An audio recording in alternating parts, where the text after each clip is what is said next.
A single dad, broken by loss, and his little girl, sleeping in a cold shelter on Christmas Eve. When she whispers the question no parent wants to hear, "Will Santa find us here?" Hope seems impossible. But then, a powerful CEO walks in. At first it's just Charity. But what she sees in that child's eyes changes everything. A job offer sparks hope, until ruthless voices rise against them, declaring, "People from shelters don't belong here." Now, one father must fight shame, one CEO must risk it all, and one little girl believes Santa has already found them. But when compassion collides with power, and the world is watching, will this Christmas miracle survive? Before we get into the story, comment below where in the world you are watching from today. The harsh December wind rattled the shelter's windows, making them creak in their frames. Ethan Cole pulled the thin blanket tighter around his 7-year-old daughter Lily as she curled up on the narrow cot. The fluorescent lights buzzed overhead, casting a pale glow across the room where other families had settled in for the night. The lingering smell of vegetable soup from dinner hung in the air, a reminder of their new reality. Lily's small fingers clutched her worn teddy bear, her blue eyes wide with worry in the dim light. "Daddy," she whispered, her voice barely audible above the howling wind outside. "Will Santa still find us here in the shelter?" The question hit Ethan like a punch to the gut. He swallowed hard, fighting back the emotion that threatened to overwhelm him. Just months ago, they'd had a home, a Christmas tree, and presents wrapped under it. Now, they had nothing but this cot and each other. "Of course he will, sweetheart," Ethan managed, forcing a smile as he smoothed her blonde hair. "Santa knows where every child is on Christmas Eve." Lily's forehead wrinkled with concern. "But there's no chimney here. How will he get in?" Ethan's chest tightened. These were the moments that tested him most, when Lily's innocent questions laid bare just how far they'd fallen. He glanced around the shelter's common sleeping area where other families were settling in for the night. Some parents met his eyes with understanding. They too were facing the same heartbreaking conversations with their children. "Well," Ethan said, keeping his voice steady, "Santa has special magic for places without chimneys. He finds a way, just like he does for kids who live in apartments or really tall buildings." Lily considered this, her small face serious. "Promise?" "I promise, baby." The words felt hollow in his mouth, but he forced them out anyway. What else could he say? The truth, that he couldn't even afford a single present, would crush her spirit. "Remember last Christmas?" Lily asked, her eyes growing heavy with sleep. "When Mommy made those cookies with the sparkly sugar on top?" Ethan's throat closed up. Sarah had always made Christmas magical, even when money was tight. She'd fill the house with the smell of baking and carefully wrapped dollar store finds to make them look special. Now she was gone, and with her, all their savings had vanished into medical bills. "Those were good cookies," he managed, his voice rough. "Can we make cookies this year?" Lily yawned, snuggling deeper under the blanket. "We'll see, sweetie. Try to get some sleep now." He leaned down and kissed her forehead, breathing in the baby shampoo scent of her hair. The shelter lights dimmed for nighttime, leaving only the security lights glowing. Around them, other families rustled and whispered. Children sniffled, and someone a few cots over coughed. The storm outside grew stronger, pelting the windows with wet snow. Lily's breathing eventually evened out into sleep, but Ethan remained sitting on the edge of her cot. His back ached from the long day of cleaning offices, but it was nothing compared to the ache in his heart. He watched his daughter sleep, her face peaceful despite their circumstances. In the dim light, he could make out the holes in her sock where her big toe was starting to poke through. Her coat was getting too small, and her shoes were scuffed beyond repair. The maintenance job barely covered their basic needs, let alone Christmas presents. A baby started crying somewhere in the darkness, and its mother's quiet shushing floated through the room. Ethan lay back on his own cot, just inches from Lily's, and stared at the water-stained ceiling tiles. The familiar shame and guilt washed over him. Shame that he couldn't provide a home for his daughter, guilt that he'd let their lives spiral so far down after Sarah's death. He turned his head to watch Lily sleep, her small chest rising and falling steadily. "I'll figure something out," he whispered, though he had no idea how. "I promise I'll make Christmas happen somehow." But as he lay there in the darkness, doubt gnawed at him. The shelter's small Christmas tree in the common room seemed to mock him. Other parents had managed to hide away small gifts, but Ethan had nothing, not even a candy cane or a dollar store coloring book. The wind howled louder, and somewhere in the building, a door slammed. Lily stirred but didn't wake, her hand still clutching her teddy bear. Ethan reached across the small space between their cots and gently touched her fingers, kneading the connection. Sleep wouldn't come. The ceiling tiles blurred as he stared at them, his mind racing through impossible solutions. Maybe he could pick up an extra shift at the office building he cleaned. Or perhaps the shelter's donation bin would have something he could wrap up. But he knew the donations were carefully distributed to all the families, and taking extra wouldn't be right. The night stretched on, marked by the occasional passing car outside and the quiet sounds of the shelter's residents. Ethan lay awake, holding onto his daughter's hand, trying to figure out how to keep his promise about Santa while knowing he had nothing to give. Through the windows, the snow continued to fall, covering the city in white, while inside, a father's heart broke over a simple question about Santa Claus. Morning light filtered through the frosted windows of the shelter, casting long shadows across the worn linoleum floor. Ethan Cole gripped the handle of his mop, working methodically to clean the dining area before the Christmas Eve dinner. The familiar scent of pine cleaner filled his nostrils as he moved back and forth, his movements careful and practiced. Around him, volunteers hustled about in festive sweaters, hanging paper snowflakes and stringing twinkling lights across the walls. The clatter of pots and pans echoed from the kitchen, mixing with cheerful chatter and occasional bursts of laughter. Ethan kept his head down, focusing on his work. He'd learned that staying busy helped keep the darker thoughts at bay. "Daddy, look!" Lily's voice rang out from across the room. She sat at one of the tables, her small hands covered in glitter as she crafted decorations with some of the other children. "I made an angel!" Ethan paused his mopping to smile at his daughter. "That's beautiful, sweetheart." His heart warmed at her enthusiasm, even as his shoulders ached from the morning's work. The shelter's policy was clear. Able-bodied residents were expected to help maintain the facility. It was a fair arrangement, one that allowed him to maintain some dignity while keeping a roof over their heads. Mrs. Chen, one of the regular volunteers, hurried past with a stack of paper plates. "Ethan, you're doing a wonderful job with the floors. Would you mind giving the entrance hall a quick once-over? We're expecting some important visitors soon." "Of course, Mrs. Chen." Ethan wheeled his bucket toward the entrance, careful not to splash any water. He'd just started on the new section when the heavy front doors swung open, letting in a blast of cold air and the click of expensive heels on tile. A woman in a striking red wool coat strode in, her presence immediately commanding attention. Her silver-streaked dark hair was pulled back in a sleek bun, and her posture spoke of authority and purpose. Two assistants trailed behind her, both clutching tablets and speaking in hushed tones. "Margaret Dawson," Mrs. Chen announced, hurrying forward to greet her. "Thank you so much for coming. We're so grateful for your company's sponsorship of our Christmas dinner." Margaret Dawson nodded, her eyes scanning the space with the calculated assessment of someone used to evaluating assets and opportunities. "The hall looks adequate." Her gaze swept past Ethan as if he were part of the furniture. "I trust everything is prepared according to the schedule we discussed?" Ethan pressed himself against the wall, mop in hand, trying to become invisible. He recognized the name. Dawson Enterprises was one of the city's largest employers. He'd even applied there once, before everything fell apart, but hadn't made it past the initial screening. The CEO moved through the space with measured steps, her assistant scribbling notes as she pointed out various details that needed attention.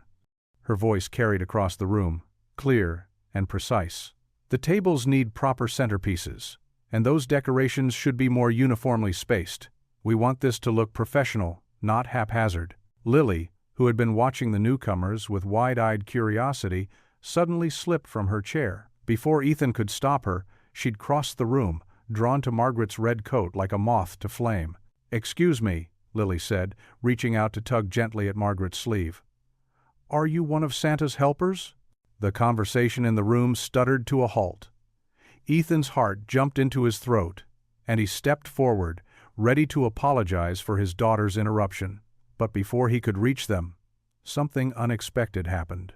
Margaret Dawson stopped mid-sentence, looking down at the small hand on her designer coat. Her carefully composed expression flickered as she met Lily's innocent gaze.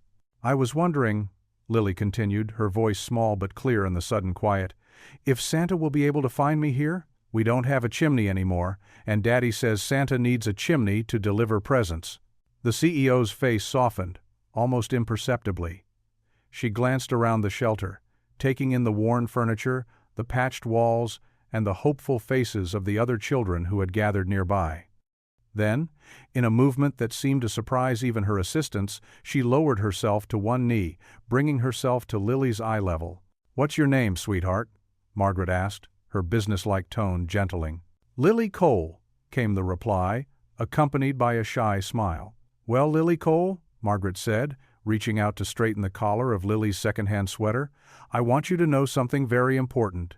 She paused, and for a moment, something vulnerable crossed her features. "Santa never forgets any child. Never. He has special ways of finding everyone, even without a chimney."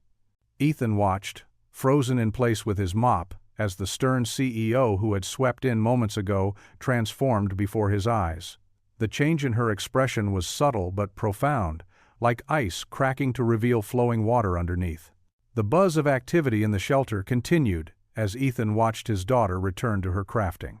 He couldn't help but notice how Margaret Dawson still stood near the entrance, her composed demeanor slightly shaken by her interaction with Lily. Drawing a deep breath, he set his mop against the wall and made his way over to her. "I'm sorry about my daughter," Ethan said quietly, his voice barely carrying over the general commotion. "She can be a bit forward sometimes." Margaret turned to face him, her professional mask softening slightly.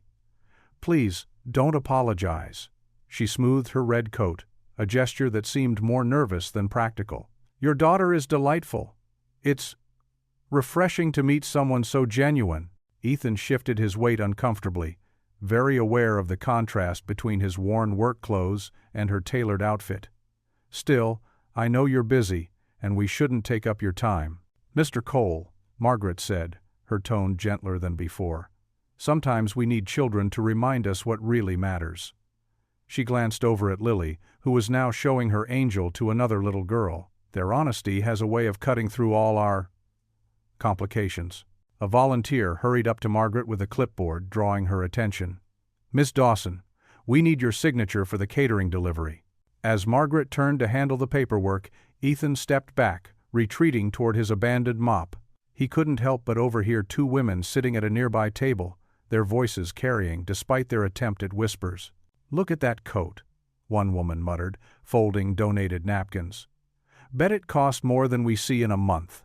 "They're all the same," her companion replied, not bothering to lower her voice as much. "Show up once a year, hand out some turkeys, get their picture taken for their company newsletter. Makes them feel better about themselves, I guess," the first woman added. "Living in their big houses while we're stuck here." Ethan gripped his mop handle tighter, the plastic warm under his calloused palm. He'd heard these conversations before, the bitter words of people who'd been disappointed too many times. Part of him understood their frustration, but another part remembered how Margaret had knelt down to Lily's level, how she'd looked his daughter in the eye and spoken to her like she mattered. He resumed his mopping, trying to focus on the rhythmic movement rather than the ongoing whispers. A group of executives in expensive suits filed in behind Margaret, their shoes clicking on the freshly cleaned floor. One of them wrinkled his nose slightly as he passed Ethan, as if the mere presence of a janitor offended him. The contrast struck Ethan hard. These people in their fine clothes, carrying tablets and smartphones, moving through the shelter like they were touring a foreign country. Yet Margaret had shown kindness, had treated Lily with genuine warmth. It confused him, challenged his own prejudices. He watched as Margaret signed more papers, directed her staff, and coordinated with the shelter managers. Despite her obvious wealth and position, she worked efficiently, without the condescending airs some of her colleagues displayed. "Daddy," Lily called out again, holding up another creation, "this one's for Miss Margaret." Ethan saw several heads turn at his daughter's loud announcement, including Margaret's. The CEO smiled briefly in their direction before returning to her tasks, but some of her colleagues exchanged glances that made Ethan's cheeks burn. He moved to a quieter corner of the room, methodically cleaning areas that probably didn't need it. "I don't want their pity," he muttered under his breath, wringing out the mop with more force than necessary. "Just need a chance. That's all anyone here needs. Just one real chance." The words came out barely audible, meant only for himself, but they carried the weight of every job application rejected, every apartment denied, every door closed in his face over the past months. He watched as Margaret gathered her things, preparing to leave. Her red coat stood out like a flame against the drab shelter walls, a symbol of everything that separated their worlds. More volunteers streamed in, carrying boxes of decorations and food. The shelter was transforming around him, but Ethan kept working, kept moving. The morning wore on, and the whispers continued, but he focused on his task. He had learned that was all he could do. Keep working, keep trying, keep hoping for that one chance that might finally make the difference. The afternoon sun cast long shadows through the shelter's windows, painting stripes across the worn linoleum floor. Ethan worked methodically, pushing his mop back and forth in careful rows. The smell of pine cleaner mixed with the lingering aroma of lunch, and somewhere in the distance he could hear Lily's laughter mingling with the other children's voices. His shoulders ached from hours of cleaning, but he wouldn't complain. This work was his way of thanking the shelter staff for giving him and Lily a place to stay. The routine of it was almost comforting. There was something satisfying about watching dirty floors become clean, even if they'd just get dirty again tomorrow. The click of heels against the floor made him look up. Margaret Dawson was walking through the hallway, phone in hand, apparently deep in conversation with someone. She wore the same red coat as earlier, but now her hair had come slightly loose from its perfect arrangement, making her seem more human somehow. As she passed, her steps slowed. She lowered her phone, ending her call mid-sentence. Her brow furrowed as she studied his face. "Wait a moment," she said, tucking her phone into her pocket. "I know you." Ethan's stomach tightened. He straightened up, trying not to lean on the mop handle. "You worked in the Dawson building, didn't you?" Her eyes brightened with recognition. "About 2 years ago?" "Yes, ma'am," Ethan replied quietly, fighting the urge to look away. "I was on the night shift, just for a few months." "The quiet one," she said, more to herself than to him. "Always did excellent work. Never called in sick." She tilted her head. "Cole, wasn't it? Ethan Cole?" He nodded, surprised she remembered his name. "That's right. What happened?" The question came out sharp, almost demanding, before her expression softened. "I'm sorry, that was too direct. I remember the quality of your work." Ethan's hands tightened on the mop handle. "My wife got sick," he said simply. The words still hurt to say, even now. "Cancer. The medical bills." He shrugged, trying to keep his voice steady. "Sometimes life just hits you harder than you expect." Margaret's face changed, the professional mask slipping to reveal something more genuine. "I'm so sorry," she said, and this time her voice held real warmth. "Your daughter, Lily. She must have been very young. She was 5. Ethan dipped the mop into the bucket, needing something to do with his hands. "She doesn't remember much about her mom anymore. Maybe that's for the best."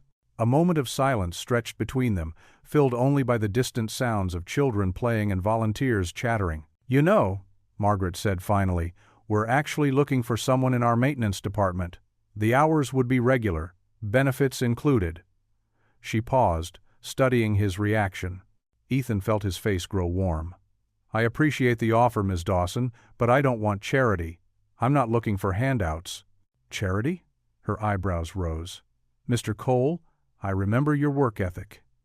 You were reliable, thorough, and professional. Those qualities are hard to find.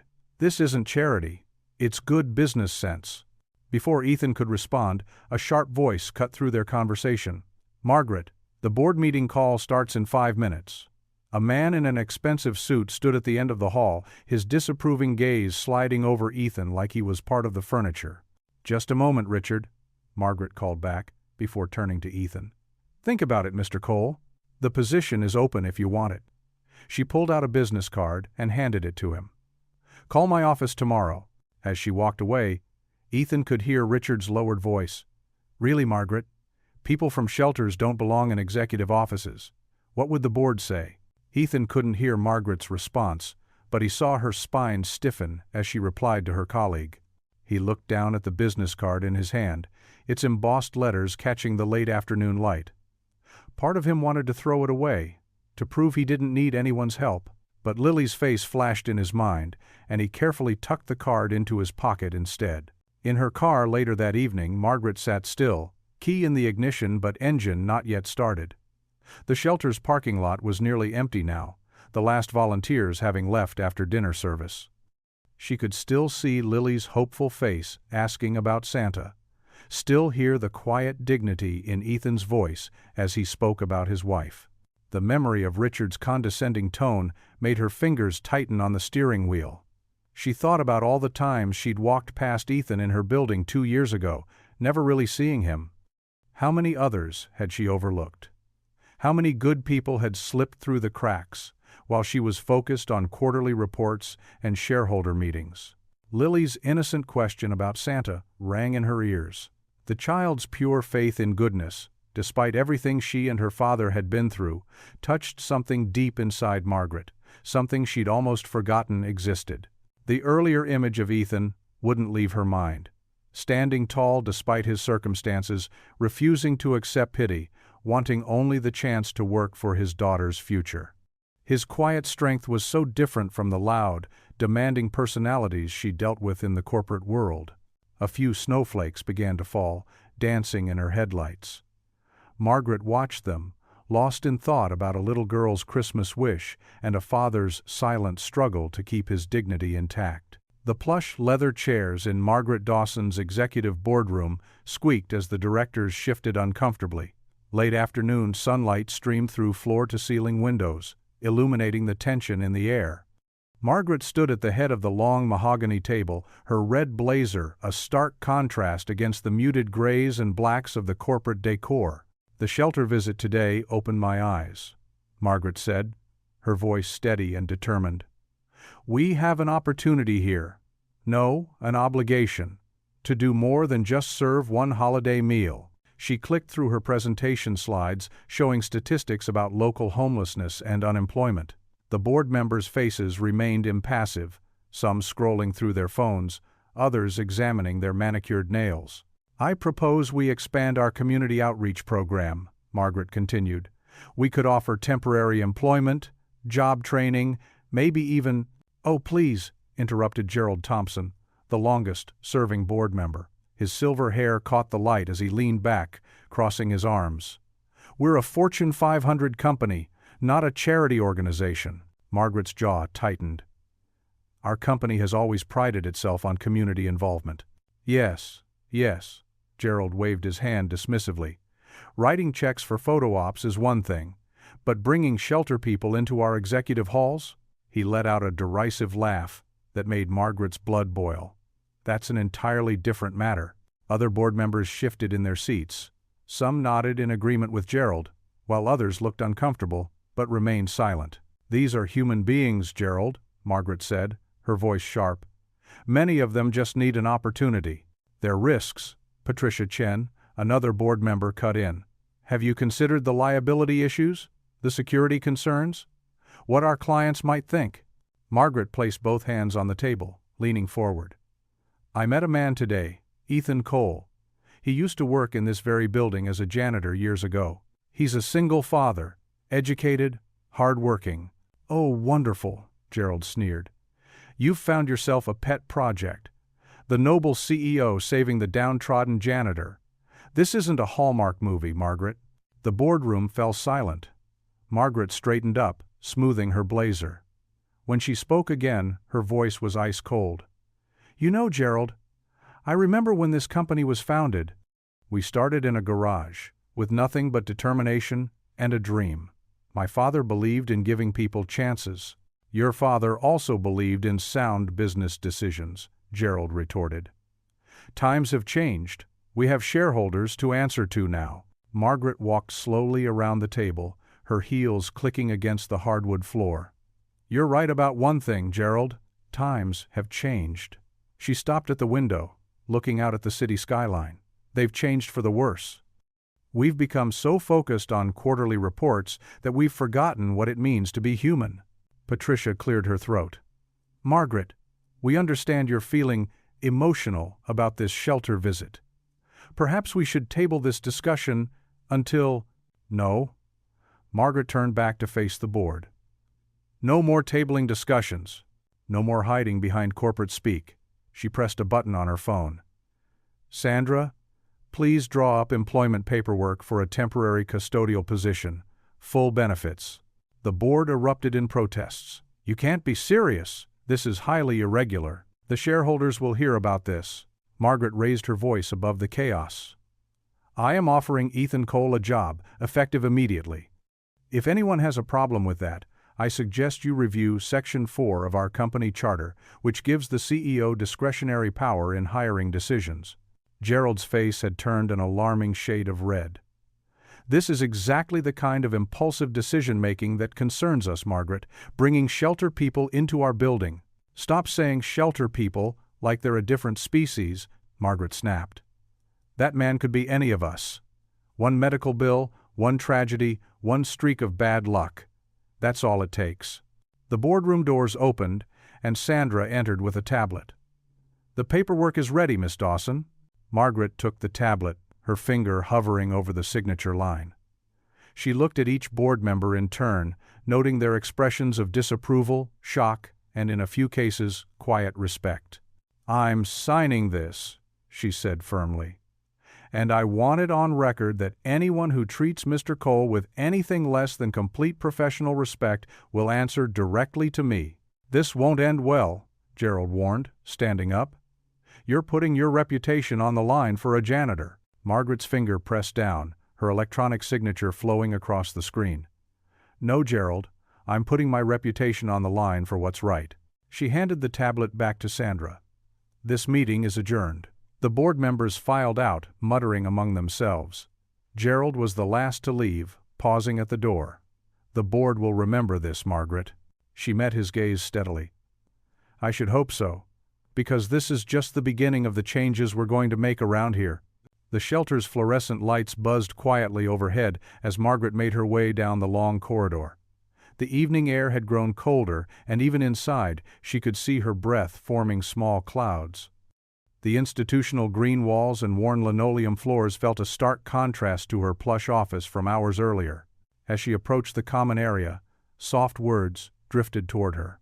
A father's gentle voice, reading with practiced care. And the little engine puffed faster and faster, saying, I think I can. I think I can. Margaret paused in the doorway. Ethan Cole sat on a threadbare couch, his daughter Lily curled against his side.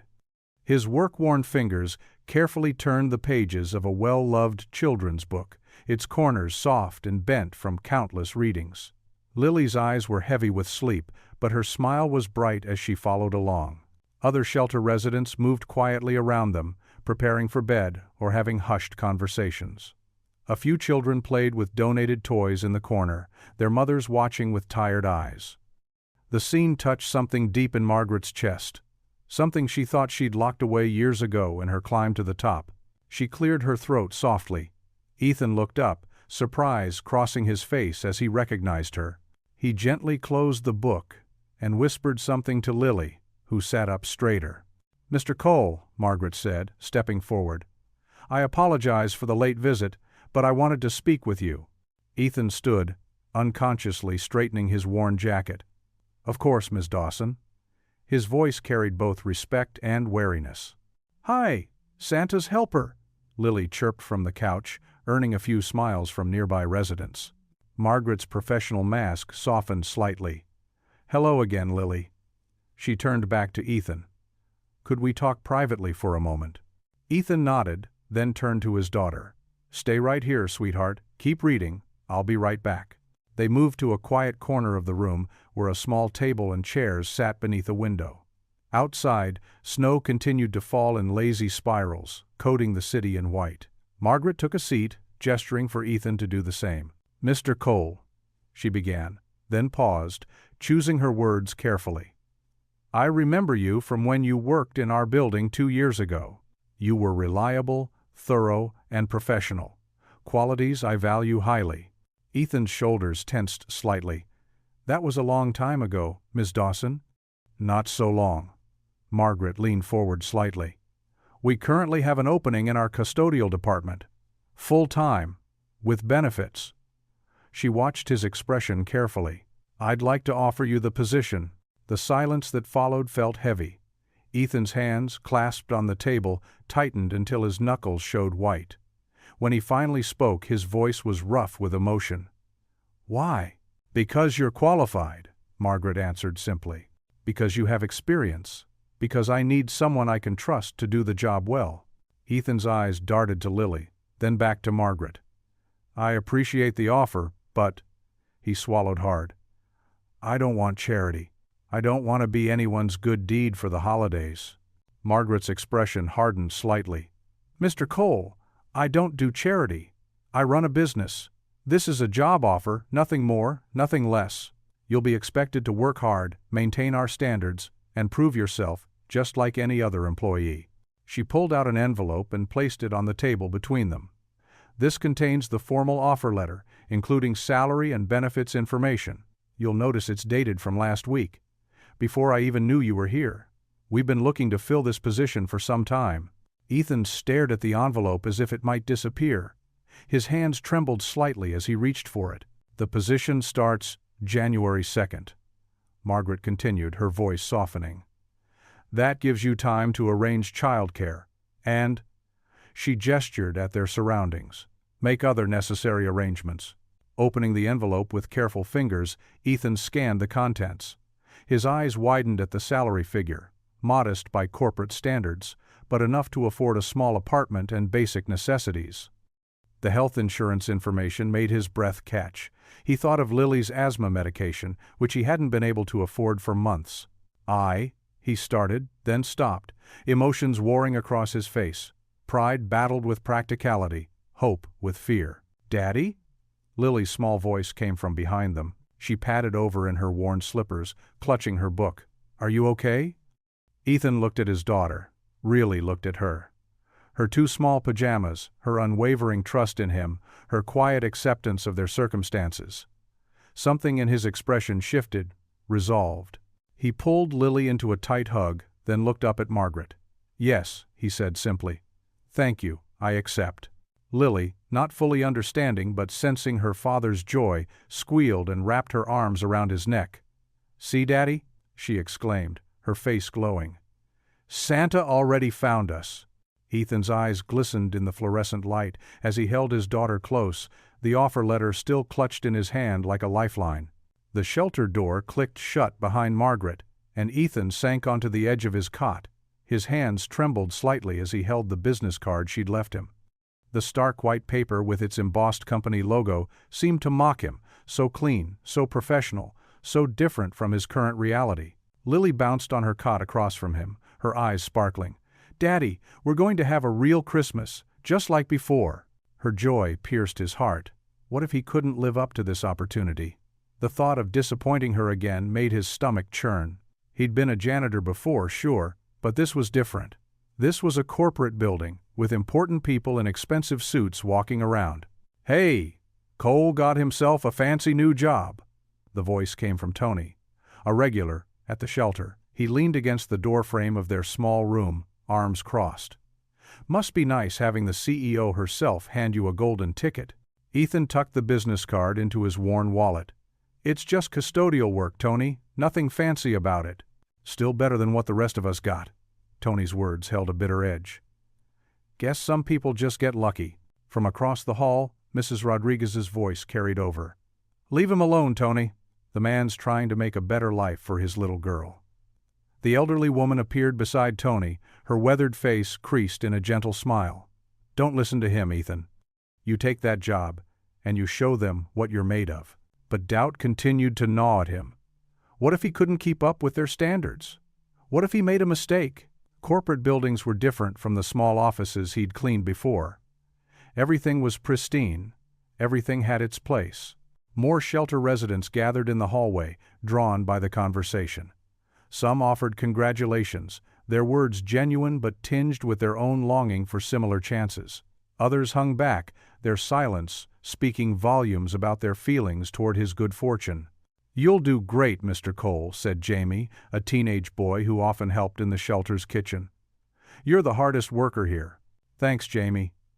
Ethan managed a small smile, but his mind raced with all the ways this could go wrong. He'd have to leave the shelter early each morning, navigate public transport with Lily, get her to the company's daycare, learn new protocols, new systems. Sarah, a single mother of 3, stepped into his room with a bundle of fabric. "Here," she said, holding out what appeared to be a cleaned and pressed shirt. "I was saving it for interviews, but you need it more than me right now. First impressions matter." Ethan started to protest, but Sarah shook her head firmly. "We look out for each other here, remember? That's what you told me when I first arrived." The shirt trembled in his hands. He remembered saying those words to Sarah months ago, when she'd arrived at the shelter, terrified and alone with her children. Now she was returning the kindness, even though he knew she had precious little to give. "I don't know if I can do this," he admitted quietly, more to himself than anyone else. "Course you can," Mrs. Rodriguez said firmly. "You've been keeping this place spotless for months. Corporate floors ain't any different. They just have fancier trash cans." A few people chuckled at that, breaking the tension. Even Tony's expression softened slightly. Later that night, after the others had gone back to their rooms and the shelter had quieted, Ethan sat watching Lily sleep. She clutched her worn teddy bear, a small smile playing on her lips. The moonlight filtering through the window cast a gentle glow on her face, making her look almost angelic. His daughter's unwavering faith in him, in Santa, in miracles, in the simple belief that everything would work out, both inspired and terrified him. She deserved so much more than this shelter, more than a father who couldn't provide a proper home.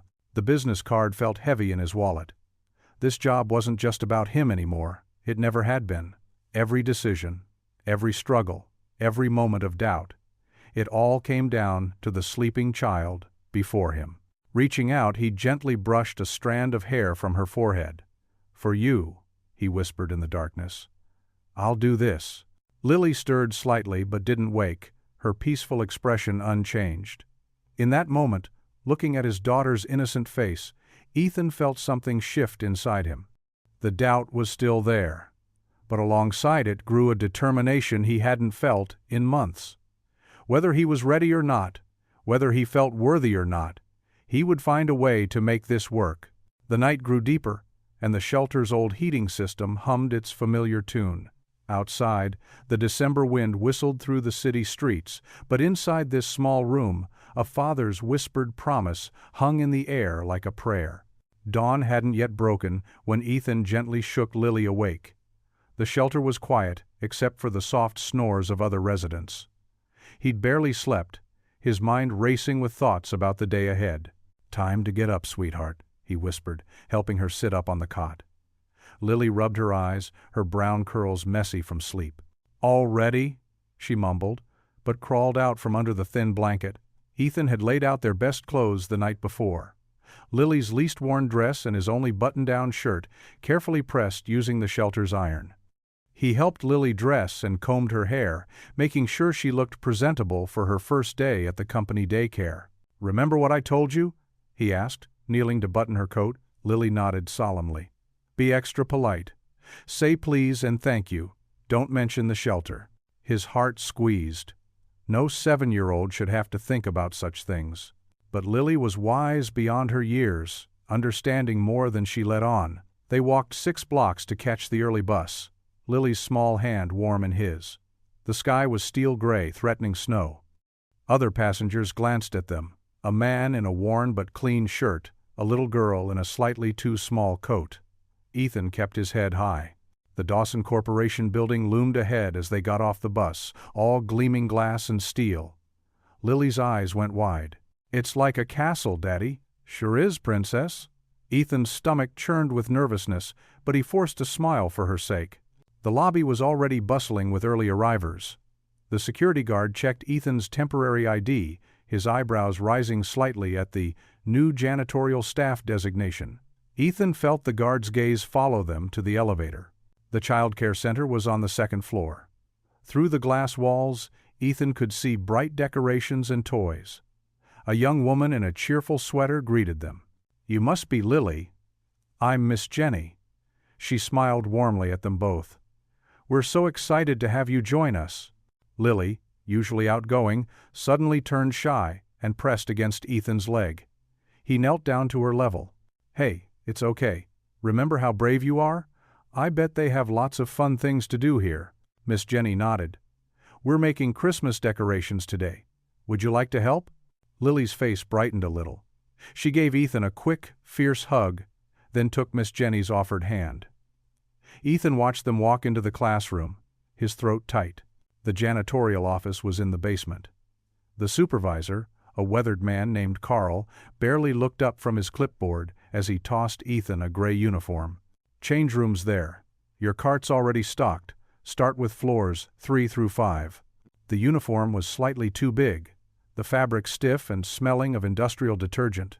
Ethan caught his reflection in the break room mirror. He looked exactly like what he was, a shelter resident trying to pass in the corporate world. As he pushed his cart into the elevator, 2 women in business suits stepped back slightly, their conversation dropping to whispers. Ethan pretended not to notice, focusing instead on the floor indicator lights. 3rd floor was all cubicles. He started mopping near the water cooler, where a small group of employees were gathered. Their voices carried clearly. "Did you hear? Dawson hired him straight from the homeless shelter." "Seriously? What was she thinking?" "Probably some PR stunt. You know how these things go." "Well, I'm keeping my purse locked in my desk." Ethan's ears burned, but he kept mopping, one steady stroke after another. He thought of Lily upstairs, probably making paper snowflakes or drawing pictures. He thought of the shelter cot they'd left behind that morning. He thought of Margaret Dawson's belief in him. Near the window, a young man in an expensive suit walked deliberately through Ethan's freshly mopped section, leaving muddy footprints. The man smirked as he passed. Ethan simply reached for his mop again. Clean floors were clean floors, no matter how many times they got dirty. He'd learned patience in the shelter. This was no different. By mid-morning, his back ached from bending over the mop. The chemical smell of floor cleaner filled his nose. But each section he finished gleamed perfectly, and he took pride in that, even if no one else noticed. As he moved to the 4th floor, he heard more whispers. Some were merely curious, others openly hostile. A few people smiled at him, but most avoided eye contact entirely. Near the break room, 2 men in suits leaned against the wall, coffee cups in hand. They didn't bother lowering their voices as Ethan approached with his mop. "From shelter to here? Won't last a week." Ethan's grip tightened on the mop handle, but instead of slumping his shoulders, he squared them. Let them talk. He had someone counting on him, believing in him. He'd show them all what a shelter resident could do. The gleaming corporate building loomed before them, its glass windows reflecting the pale morning light. Ethan squeezed Lily's small hand as they walked through the revolving doors. The security guard gave them a long look, but said nothing as they showed their newly issued badges. "The child care center is on the 2nd floor," Ethan said softly, leading Lily to the elevator. His heart ached at leaving her, but he forced a smile. "You'll make lots of friends today." The child care center was bright and welcoming, with colorful walls and the smell of crayons in the air. Miss Jenny, the lead teacher, greeted them warmly, though Ethan noticed other parents giving them sideways glances. "I saved 2 cookies from breakfast," Lily whispered, pulling them from her pocket. They were wrapped in a napkin, slightly crushed but intact. "For making new friends." Ethan's throat tightened. Even now, his daughter thought of others first. He hugged her goodbye, watching as Miss Jenny led her to a group of children playing with blocks. Down in the basement facilities office, Mr. Rodriguez, the head custodian, handed Ethan his uniform, gray coveralls, with the company logo. "Your section is floors 3 through 5, he explained, pointing to a map. "Supply closet's here. Don't lose your keys." Ethan changed quickly, trying to ignore the whispers from other custodians. The uniform was slightly too big, but it was clean and new. He gathered his supplies, mop, bucket, cleaning solutions, and headed to the service elevator. The third floor housed accounting, all identical cubicles and conference rooms. Ethan started in the break room, scrubbing coffee stains from counters and organizing scattered sugar packets. He found satisfaction in the small details, aligning chairs perfectly, making surfaces sparkle. A group of accountants walked in while he worked. They fell silent at the sight of him, then huddled by the coffee maker, speaking in low voices. Ethan kept his head down, focusing on a stubborn stain. From the shelter, he caught fragments of their whispers. Margaret's charity case. His cheeks burned, but he remembered Lily's smile this morning. Pride wouldn't put food on their table or keep a roof over their heads. He moved on to mopping the floors, making sure every tile gleamed. Near the copy room, he noticed a door squeaking loudly whenever someone passed through. He found his toolkit and carefully oiled the hinges until the squeak disappeared. A young woman walking by did a double-take when the door swung silently. "Did you fix that?" she asked, surprised. "It's been driving us crazy for weeks." Ethan nodded, already moving on to his next task. He heard her tell a colleague, "The new janitor fixed the squeaky door." There was respect in her voice, however small. Up on the fourth floor, he discovered a broken paper towel dispenser in the men's room. It took only minutes to repair the jammed mechanism. In the lobby, he noticed scuff marks on the walls and carefully cleaned them away. Around lunchtime, he took his break in the quiet supply closet, eating the sandwich the shelter had packed for him. His thoughts drifted to Lily, hoping she was okay. As if answering his concerns, Miss Jenny from childcare caught him in the hallway after lunch. "Mr. Cole," she called out, smiling, "I wanted to tell you about Lily. She's been wonderful today." Ethan's worry eased as Miss Jenny explained how Lily had shared her cookies with two shy children who were having trouble adjusting. She told them it was a special recipe for making friends, Miss Jenny said, clearly touched. Now they're inseparable. Back to work, Ethan tackled the fifth floor with renewed energy. He cleaned windows until they were invisible, organized messy recycling bins, and replaced burnt-out light bulbs. Every task, no matter how small, he completed with careful attention. By late afternoon he had developed a rhythm. The initial stares had decreased as people grew used to his presence. A few even smiled or nodded as he passed. He overheard one executive tell another, "Have you noticed how much cleaner everything is today?" What Ethan didn't notice was Margaret Dawson watching from her top-floor office. Through the glass walls, she observed him methodically transforming the building, one small task at a time. She saw how he treated every job with dignity, regardless of who was watching. During a board meeting, Margaret excused herself briefly to check on the childcare center. Through the observation window, she watched Lily helping another child clean up spilled paint, both girls giggling as they worked together. The previously stern-faced teacher was smiling, obviously charmed. Back in her office, Margaret noticed the late afternoon sun streaming through spotless windows that had been grimy that morning. She watched Ethan below, carefully wrapping up his day's work, checking every detail one last time. A small group of employees had gathered by the water cooler, but unlike this morning, they weren't whispering about the shelter man. Instead, they were discussing the mysterious improvements that had appeared throughout the day. Fixed doors, organized supply cabinets, gleaming floors. "Whoever the new custodian is," she overheard one say, "they really know what they're doing." Margaret smiled, watching Ethan make his way to the childcare center to pick up Lily. Father and daughter, each in their own way, were quietly changing the heart of her company, not with grand gestures or speeches, but with simple acts of care and kindness. The lunch bell chimed through the building at exactly noon. Ethan stood in the doorway of the staff cafeteria, his brown paper bag clutched in his hand. The room buzzed with conversation and the clink of silverware against plates. Familiar faces from the morning's cleaning round sat scattered around tables, most of them avoiding his gaze. His shoulders tensed as he scanned for an empty spot. The cafeteria smelled of coffee and today's special, something Italian with garlic. It was worlds away from the shelter's simple meals, and his peanut butter sandwich felt inadequate in comparison. "Hey, new guy," a friendly voice called out. A young woman with curly hair waved from a table near the window. "There's space here if you want it." Ethan hesitated, then walked over. Two other employees, both wearing IT department badges, smiled and nodded as he approached. "I'm Sandra," the curly-haired woman said. "This is Mike and Raj. You're Ethan, right? The new maintenance staff?" "Yes, ma'am," Ethan replied quietly, settling into the empty chair. "Thank you for having me." "Drop the ma'am," Sandra laughed. "We're all just trying to survive corporate life here." Raj pushed a container of cookies toward him. "My wife always packs too many. Help yourself." The kindness caught Ethan off guard. He was about to reach for a cookie when a sharp voice cut through their conversation. "Well, well. Looks like we're really letting anyone sit anywhere now." The speaker was a tall man in an expensive suit, his silver tie pin catching the fluorescent light. Behind him stood two other managers, their faces twisted in barely concealed smirks. "Something wrong, Mr. Phillips?"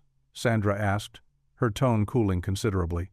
"Oh, nothing at all," Phillips drawled, waving his hand dismissively.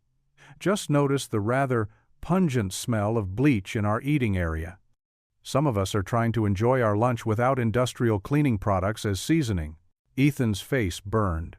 He'd changed his gloves and washed his hands thoroughly, but maybe some chemical smell had lingered on his uniform. He started to stand, not wanting to cause trouble. "Actually," Raj spoke up, "I think what we're smelling is your cologne, Phillips. Did you bathe in it this morning?" A few nearby tables snickered. Phillips' face darkened. "Careful, Raj," he warned. "Performance reviews are coming up. Wouldn't want your association choices to reflect poorly on you." "Is there a problem here?" Margaret Dawson's voice cut through the tension like a knife. She stood at the edge of their table, holding her own lunch tray. Ethan hadn't even seen her approach. "Not at all, Miss Dawson," Phillips backpedaled smoothly. "Just some friendly conversation with our newest employee." "Wonderful," Margaret replied, her tone making it clear she didn't believe him for a second. "Then you won't mind if I join them? I've been wanting to discuss the new environmental cleaning protocols with our facilities team." Without waiting for a response, she set her tray down next to Ethan's paper bag. Phillips and his cronies retreated, though not without shooting dark looks over their shoulders. "Now then," Margaret said, unfolding her napkin as if nothing had happened. "Sandra, how's that new software implementation coming along?" The conversation slowly returned to normal, with Margaret expertly steering it toward neutral topics. She didn't make a show of including Ethan, but somehow he found himself drawn into discussions about the building's recycling program and the upcoming holiday decorations.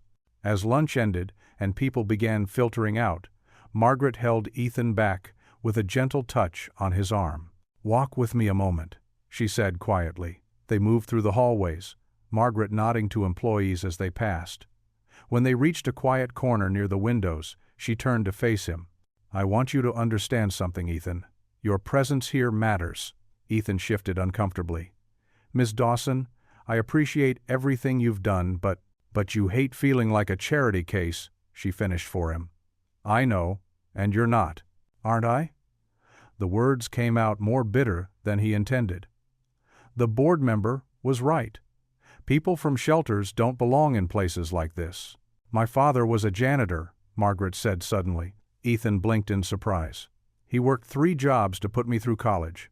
People like Phillips looked down on him too. But do you know what he taught me?" Ethan shook his head. "He said, dignity isn't given by others, it's carried within. Every person who works here, from the CEO to the newest hire, contributes to making this company function. Your job isn't just cleaning. It's helping create an environment where others can do their best work." She gestured to the spotless windows. "I noticed the difference this morning. These haven't been this clear in months." "Thank you," Ethan said quietly, "for everything. I don't want special treatment, and I definitely don't want to cause trouble for anyone, especially you. Special treatment would be keeping you employed if you didn't do your job well," Margaret replied firmly. "What you're getting is basic human respect, and if anyone here has a problem with that, they're the ones who don't belong." A group of employees rounded the corner, and Margaret smoothly stepped back into her professional demeanor. "Keep up the good work, Mr. Cole. And don't let anyone make you feel less than what you are." As she walked away, Ethan touched the ID badge clipped to his uniform. For the first time that day, it felt less like a brand marking him as an outsider and more like proof that he belonged. If not in this world, then at least in this moment, doing this job. He pulled out his phone, checking the time. 15 minutes until his next floor rotation, and after that, he could pick up Lily from childcare. One day at a time, he thought. That's all anyone could do. Clara Matthews sat rigidly at her front desk, her perfectly manicured nails clicking against the keyboard as she typed. Her pressed navy blazer and severe bun matched the cold efficiency of the lobby's marble floors and steel accents. Every morning for the past week, she had watched the new janitor and his daughter enter through the revolving doors, and every morning she had given them the same clipped nod. "Good morning!" Lily's cheerful voice rang through the lobby, echoing off the high ceilings. Clara's fingers paused over the keyboard. The little girl's pigtails bounced as she skipped beside her father, one hand clutching his work-worn fingers, the other waving enthusiastically at Clara, just like she had every morning this week. "Morning," Clara responded automatically, her tone professional but distant. She watched Ethan guide his daughter toward the child care center's hallway, his uniform already showing signs of early morning work. As they passed her desk, Lily pressed her face against the polished wood surface, standing on tiptoes. "I like your sparkly pen," she said, pointing to the crystal, topped pen Clara used for visitor sign-ins. "Lily, don't bother Ms. Matthews," Ethan said softly, gently pulling her back. "She's working." "It's fine," Clara heard herself say, surprising even herself. Something in the child's innocent admiration stirred a memory she'd long buried, of another little girl pressing her nose against shop windows, dreaming of pretty things she couldn't have. The next morning, Clara found herself watching the clock as it approached 8. Right on schedule, the doors swung open, bringing with them a gust of December air and Lily's bright, "Good morning?"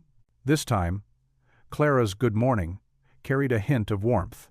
She reached into her desk drawer and pulled out a candy cane, one of many she'd bought on impulse the night before. "Would you like one?" she asked, holding it out. Lily's eyes widened with delight, but she looked up at her father first. Ethan hesitated, then nodded. "Thank you." Lily clutched the candy cane like a treasure. "Daddy, look, it's striped just like the ones in the store window." Clara's chest tightened. She remembered pressing her own nose against store windows at Lily's age, watching other children buy treats she couldn't afford. Her mother had worked 3 jobs, but there had never been money for extras. Day after day, Lily's morning greetings continued. And day after day, Clara found herself looking forward to them. She started keeping small treats in her drawer, not just candy canes, but little chocolate squares, and once, a tiny stuffed reindeer that had been a holiday promotional item. One morning, as Lily examined her latest candy cane, she asked, "Did you have candy canes when you were little like me?" Clara's perfectly maintained smile faltered. "Not very often," she admitted.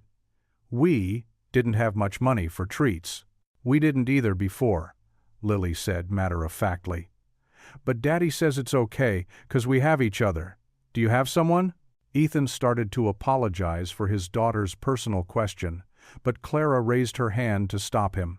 "It's okay," she said softly. "I had my mom. She worked very hard to take care of me." "Like my daddy," Lily nodded sagely. Clara looked at Ethan then, really looked at him for the first time. She saw the tired lines around his eyes, the careful way he maintained his uniform, the gentle patience with which he handled his daughter. She saw her own mother's determination reflected in his stance. "Yes," Clara said, her voice thick with unexpected emotion. "Just like your daddy." That afternoon, as Ethan was finishing his shift, Clara called him over to her desk. She had been watching him work all week. How he never complained, how he did every task thoroughly, how he always found time to wave to Lily when she passed by with her childcare group. "Mr. Cole," she said, her professional tone softened by understanding. "I just wanted to say, your daughter is a very special little girl." Ethan's tired face brightened with pride. "Thank you, Ms. Matthews. And thank you for being so kind to her. Those little treats, they mean the world to her." Clara smoothed her blazer, a habit when she felt emotional. When I was her age, my mother was struggling to make ends meet. I remember how a small kindness could light up my whole day. She paused, choosing her words carefully. Your daughter, she reminds me that sometimes the best gifts come from the most unexpected places. She has a way of teaching all of us something, doesn't she? Ethan smiled, his eyes glistening slightly. To be honest, I was worried about bringing her here, about what people would think. But she just sees people as people. No titles, no judgments. She's teaching me too, Clara admitted. I've spent so many years trying to prove I belonged here, trying to be perfect, that I forgot what it was like to simply be kind. She straightened some papers on her desk, gathering her composure. Thank you, Mr. Cole, for letting your daughter remind me. Thank you, Miss Matthews, for letting her, Ethan replied softly. And please, call me Ethan. Clara, she offered in return, her professional mask finally cracking into a genuine smile. Margaret sat in her office, staring out at the snow-covered city below. The afternoon sun cast long shadows across her desk, where a yellow legal pad lay blank before her. She couldn't shake the image of all those faces at the shelter, especially the children's. Her own childhood memories of lean Christmases tugged at her heart. She pressed the intercom button. Clara, could you please ask Ethan to come up when he has a moment? 10 minutes later, a soft knock echoed through her office. Ethan stood in the doorway, still gripping his mop handle, looking uncertain. Come in, please. Margaret gestured to the chair across from her desk. And you can leave the mop outside. Ethan carefully propped his mop against the wall and entered, his work boots squeaking slightly on the polished floor. He perched on the edge of the chair, his hands clasped tightly in his lap. I've been thinking about the shelter's Christmas Eve, Margaret began, tapping her pen against the pad. I want to do something special, really special, but I realize I don't know what would mean the most to the families there. She looked up at him. You do. Ethan shifted in his seat. Ma'am, please, call me Margaret. She smiled warmly. You live there. You know what they need, what would bring them joy. I'd like your input. Ethan's shoulders remained tense, but his eyes softened slightly. Well, he paused, choosing his words carefully. The soup-line meals are filling, but, he trailed off, looking down at his hands. But what? Margaret prompted gently. It's not exactly festive. Just another reminder that he swallowed hard, that you're dependent on charity. Margaret nodded, jotting something down. What would make it feel more like Christmas dinner?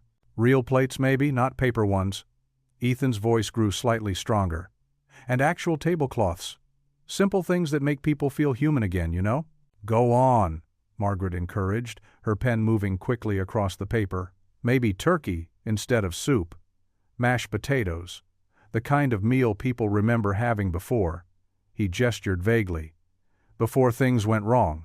Margaret wrote furiously, her businesslike demeanor giving way to genuine enthusiasm. What about decorations? The shelter tries, Ethan said, but their budget's tight. They put up a small artificial tree, some paper chains the kids make. He smiled slightly, remembering. Lily loves helping with those. But what if we could do more? Margaret leaned forward.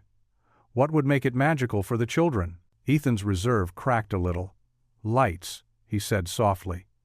Twinkling lights, everywhere. Maybe garland on the railings.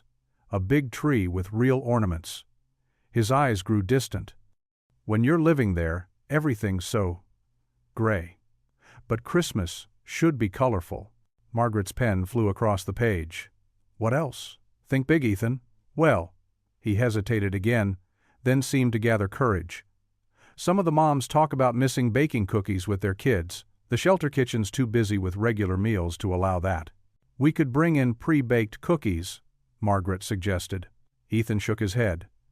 It's not just about having cookies. It's about the experience, the smell of them baking, the warmth of the kitchen, decorating them together. It's those normal family moments that everyone misses most. Margaret's eyes lit up. What if we set up cookie decorating stations, with frosting and sprinkles? The kids would love that, Ethan admitted, a small smile playing at his lips. And maybe, He stopped himself. "Please, go on." "Music," he said quietly. "Christmas carols. Not just from a radio, but maybe a small choir? The shelter's usually so quiet, except for crying babies and arguments. Some real Christmas music would be." He shrugged, embarrassed by his own suggestion. But Margaret was nodding enthusiastically, writing even faster. "Perfect. What about gifts?" Ethan's face fell slightly. "That's tough. The shelter does their best with donated toys, but what? The kids get whatever's available, which is better than nothing, but..." He thought of Lily's face last Christmas, trying to look grateful for a doll meant for a toddler. It would mean so much if they could get something they actually wanted, something age-appropriate. Margaret tapped her pen thoughtfully. "What if we could find out what each child hopes for? Within reason, of course." "That would be..." Ethan's voice caught slightly. "That would be incredible, but there are so many children." "Let me worry about that part," Margaret said firmly. She glanced down at her notes, now covering several pages. "This is exactly what I needed, Ethan. Thank you." He stood up, awkward again. "I should get back to work." "One more thing," Margaret said, her eyes sparkling with determination. "What about the parents? What would make it special for them?" Ethan thought for a moment. "Dignity," he said finally. "Just being treated like regular people enjoying Christmas, not charity cases. Maybe." He took a deep breath. "Maybe nice clothes to wear for the evening? So many people only have what they carried with them to the shelter." Margaret's pen scratched across the paper one last time. She looked up at Ethan, her face glowing with purpose. "Let's give them a Christmas they'll never forget." The morning sun cast a golden glow through the shelter's frosted windows as dozens of Margaret's employees bustled about, their arms laden with decorations. The usually stark community room was slowly transforming into a winter wonderland. Fresh pine garlands draped across the walls filled the air with their crisp scent, while twinkling white lights created warm pools of light in every corner. Ethan balanced carefully on a stepladder, stretching to hang strings of lights along the ceiling. His practiced hands, used to maintenance work, made quick work of securing each strand. Below him, other volunteers called out directions and passed up more decorations. "A little higher on the left, Mr. Cole," called Clara, the once icy receptionist who now wore a Santa hat tilted jauntily on her head. She had surprised everyone by being the first to volunteer for the shelter decoration committee. In the shelter's small kitchen, Lily sat at a folding table with several other children, her face scrunched in concentration as she carefully spread frosting on sugar cookies. Red and green sprinkles dusted the table around her like tiny Christmas confetti. "Look, Daddy!" Lily held up a star-shaped cookie covered in slightly wobbly white frosting and a generous helping of silver sparkles. "This one's for Miss Margaret." Ethan smiled down from his perch. "It's beautiful, sweetheart." His chest tightened with emotion, watching his daughter so happy, so at home among the festive chaos. The other shelter children darted between boxes of ornaments and stacks of wrapped presents, their eyes wide with wonder. A small boy, named Tommy, who hadn't spoken much since arriving at the shelter 3 weeks ago, suddenly let out a squeal of delight when he spotted a volunteer assembling a toy train set around the base of the largest Christmas tree. "A train! Look! Look!" Tommy tugged at his mother's sleeve, pointing. His mother wiped away tears as she watched her son's face light up for the first time in weeks. Clara organized teams to hang wreaths on every door, their red ribbons adding cheerful pops of color to the institutional beige walls. The maintenance staff, Ethan's new co-workers, had brought their tools and were securing brackets for garlands and fixing wobbly table legs that had long needed attention.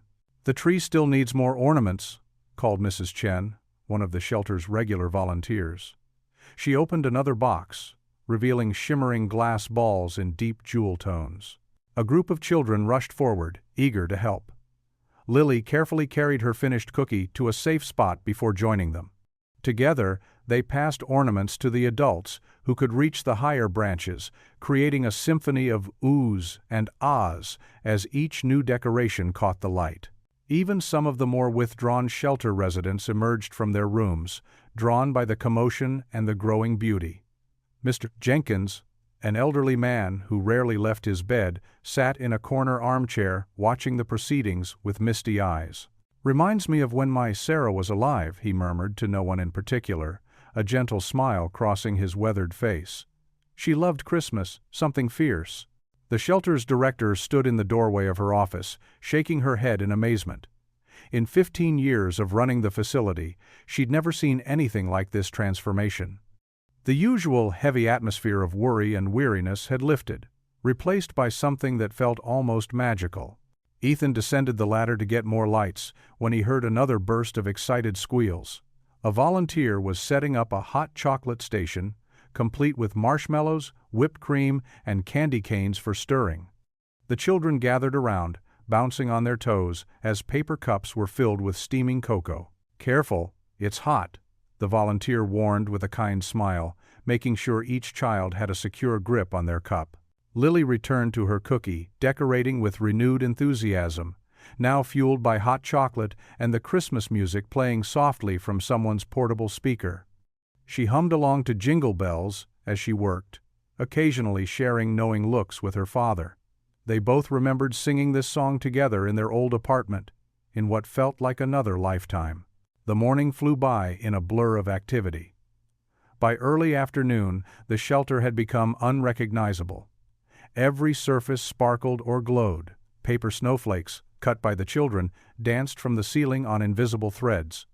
The trees, there were 3 of them, stood proudly decorated, with piles of wrapped presents underneath that seemed to grow whenever no one was looking. Just as the last strand of lights was being adjusted, the front door opened, letting in a swirl of snowflakes and a figure in festive green. Margaret stepped inside, stamping snow from her boots, and stopped short at the sight before her. The room fell quiet for a moment, then Lily, face still smudged with cookie frosting, ran forward. "Ms. Margaret, come see what we made."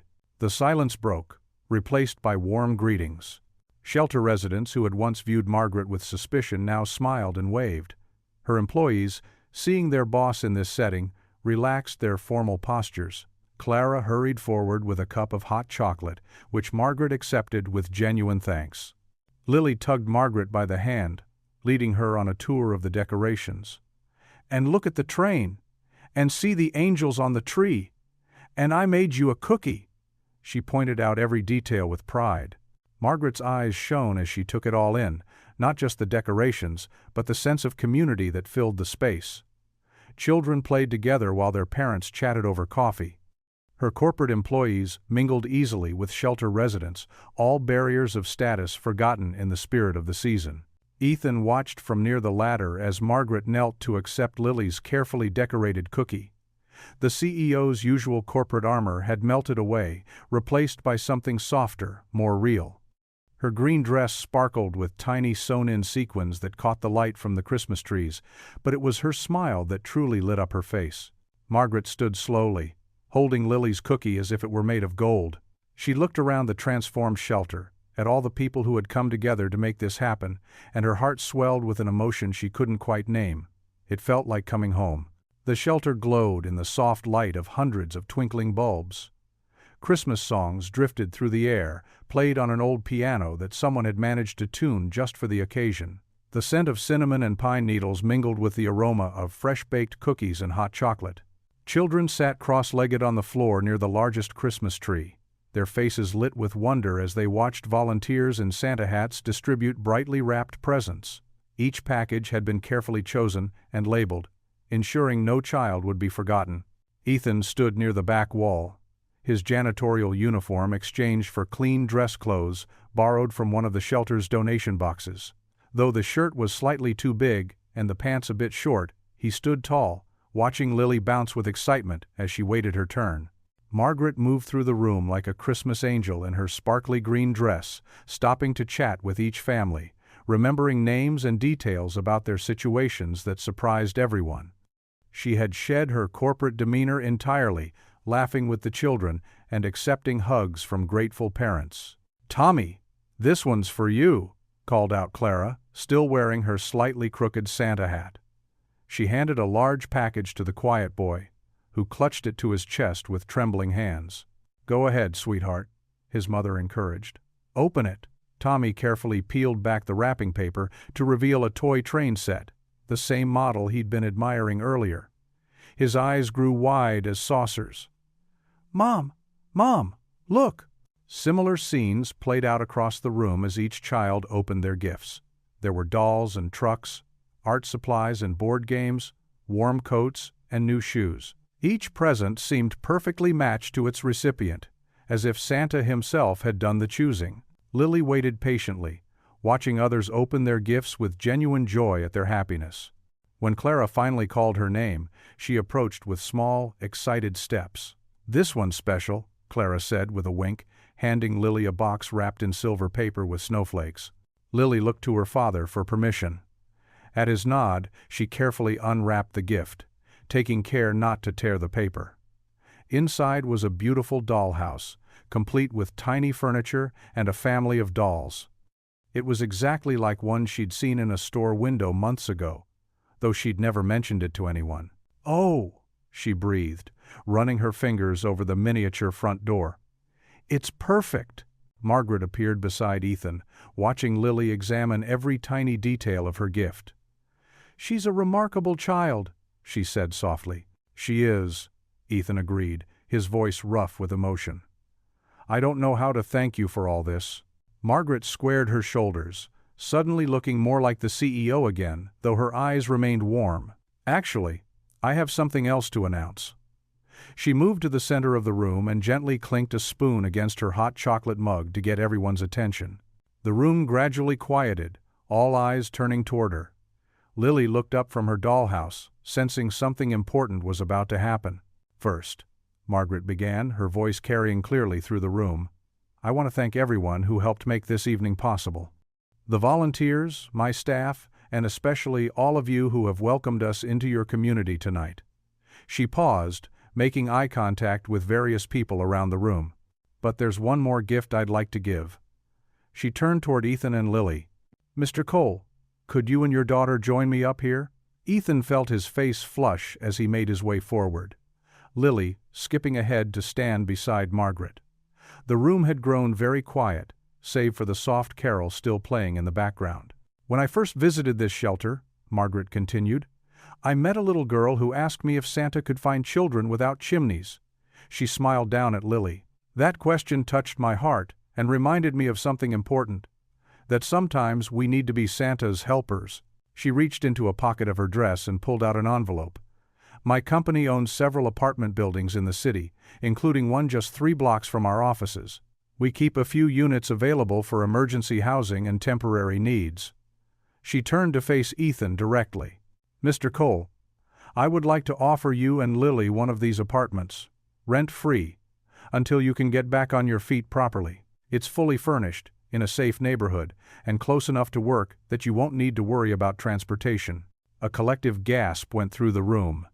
Ethan stood frozen, unable to process what he was hearing. Lily's eyes grew huge as she looked back and forth between her father and Margaret. I don't know what to say," Ethan stammered. "This is too much." "It's not charity," Margaret said firmly. "It's an investment in a valuable employee and his daughter. You've more than proven yourself these past weeks, Ethan. Let us help you take this next step." The room erupted in applause, led by Clara and the other employees who had come to know and respect Ethan. Even some of the shelter residents who had initially been skeptical of him joined in, touched by this Christmas miracle. Lily tugged at her father's sleeve. "Daddy, does this mean we get our own place again?" Ethan knelt down to her level, his eyes brimming with tears. If you want to, sweetheart, what do you think?" Lily threw her arms around his neck, hugging him tight. "See, Daddy?" she whispered in his ear. "Santa did find us." The simple faith in her voice broke something open in Ethan's heart. Tears spilled freely down his cheeks as he held his daughter close, overwhelmed by the magnitude of this gift and the pure trust of his child. He didn't try to hide his crying, couldn't have if he wanted to, as years of struggle and worry began to melt away in the warmth of this Christmas miracle. The morning sun streamed through the windows of Margaret's corner office, casting long shadows across her mahogany desk. She sat reading the local newspaper, a small smile playing at her lips. The front page featured a photo of the transformed shelter, children's faces beaming with joy. The headline read, "Local CEO brings Christmas magic to city shelter." Margaret traced her finger over the image of Lily hugging her father, their happiness captured perfectly by the photographer. Other papers lay scattered across her desk, all carrying similar stories. "Corporate leader shows true Christmas spirit," declared one. "Business and compassion, a holiday success story," proclaimed another. Her phone buzzed. Clara's voice came through the intercom, tense and worried. "Ms. Dawson, the board members are here. All of them. They're insisting on an immediate meeting." Margaret straightened her blazer, squaring her shoulders. "Send them in, Clara." The board members filed in, their faces stern and cold despite the cheerful holiday decorations adorning the office. Margaret noticed how they deliberately avoided looking at the newspaper headlines on her desk. "This has gone too far, Margaret." Richard Sterling, the head of the board, spoke first. His voice carried the sharp edge of barely contained anger. "What were you thinking?" Margaret met his gaze steadily. "I was thinking about doing the right thing, Richard. The coverage has been overwhelmingly positive." "Positive?" Another board member, Patricia Wells, cut in. She slapped down a financial report. "You've committed company resources without proper authorization. That apartment? Company property. The shelter celebration? Company funds. Even that janitor's salary." "Ethan," Margaret corrected firmly. "His name is Ethan Cole, whatever his name is." Richard continued. "This isn't a charity organization. We're a business, Margaret. Your little Christmas project has crossed several legal and ethical lines." Margaret stood, her hands pressed flat against her desk. "Ethical lines? We're helping families in need. How is that unethical?" "The ethics in question are your responsibilities to this company and its shareholders," Patricia snapped.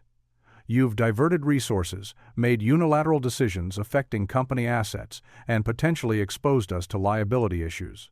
The morning light seemed colder now as Margaret watched her board members, people she'd worked with for years, turn against her. Their faces showed no trace of the Christmas spirit that had filled the shelter just hours ago. "The publicity has been excellent," Margaret argued, gesturing to the newspapers. "Our company image is at risk," Richard interrupted. "What happens when other shelter residents start demanding similar treatment? When every homeless person in the city expects us to provide them with housing? When our shareholders question why their dividends are being spent on Christmas parties for the poor?" Margaret felt her chest tighten with anger. "So it's better to be known as the heartless corporation that cares only about profits?" "We're not heartless," Patricia said coldly. "We make regular charitable donations through proper channels. What you've done is different. You've created personal involvement, emotional attachments. It's unprofessional and dangerous." One by one, other board members spoke up, echoing the same concerns. Margaret listened as they detailed every decision she'd made, twisting her acts of kindness into regulatory violations and business risks. Clara's voice came through the intercom again, hesitant.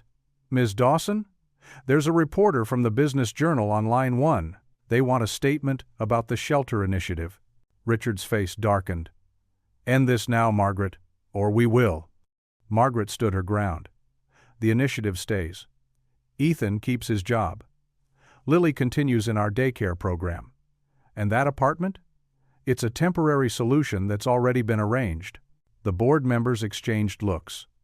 Richard reached into his briefcase and pulled out an official-looking document. The room grew deathly quiet as he placed it on Margaret's desk. "We had hoped you'd be reasonable," he said, his voice flat. "But you've left us no choice." Margaret's eyes scanned the document, her face paling slightly. It was a notice for an emergency board meeting, scheduled for tomorrow morning. The agenda contained one item, a vote regarding her position as CEO. "You're really doing this?" she asked, looking at each board member in turn. "On Christmas Eve?" "The timing is unfortunate," Patricia replied, not meeting Margaret's eyes. "But this needs to be addressed immediately, before any more damage is done." Richard straightened his tie. "The meeting is at 9 a.m. sharp. I suggest you spend today preparing your defense, or considering your resignation." The board members filed out as silently as they had entered, leaving Margaret alone with the notice on her desk. Through her office window, she could see snowflakes beginning to fall, a cruel contrast to the warmth she'd felt at the shelter celebration. She picked up the photograph from the newspaper, looking at Lily's joyful face. The little girl's words echoed in her mind. "See, Daddy? Santa did find us!" Clara knocked softly and entered, her face worried. "Miss Dawson, are you all right?" Margaret carefully folded the newspaper and placed it in her drawer. The notice for tomorrow's meeting seemed to glare at her from her desk, its official letterhead a stark reminder of the battle ahead. "Get me legal on the phone, Clara," she said quietly. "And then call Ethan. He needs to know what's happening." The morning that had started so hopefully now felt heavy with the weight of impending conflict. Outside, the snow continued to fall, coating the city in a deceptive blanket of peace, while inside Margaret's office, the warmth of Christmas giving way to the cold reality of corporate politics. Ethan pushed his cleaning cart down the carpeted hallway of the executive floor, his movements slower and more deliberate than usual. The morning's newspaper headlines about Margaret's generosity had spread through the building like wildfire, and now hushed conversations seemed to follow him everywhere. As he approached the break room, voices drifted through the partially open door. He paused, recognizing the distinct tone of Victoria Sanders, one of the senior managers. "She's throwing away everything she built," Victoria whispered urgently. 20 years of climbing the corporate ladder, and for what? A janitor and his kid?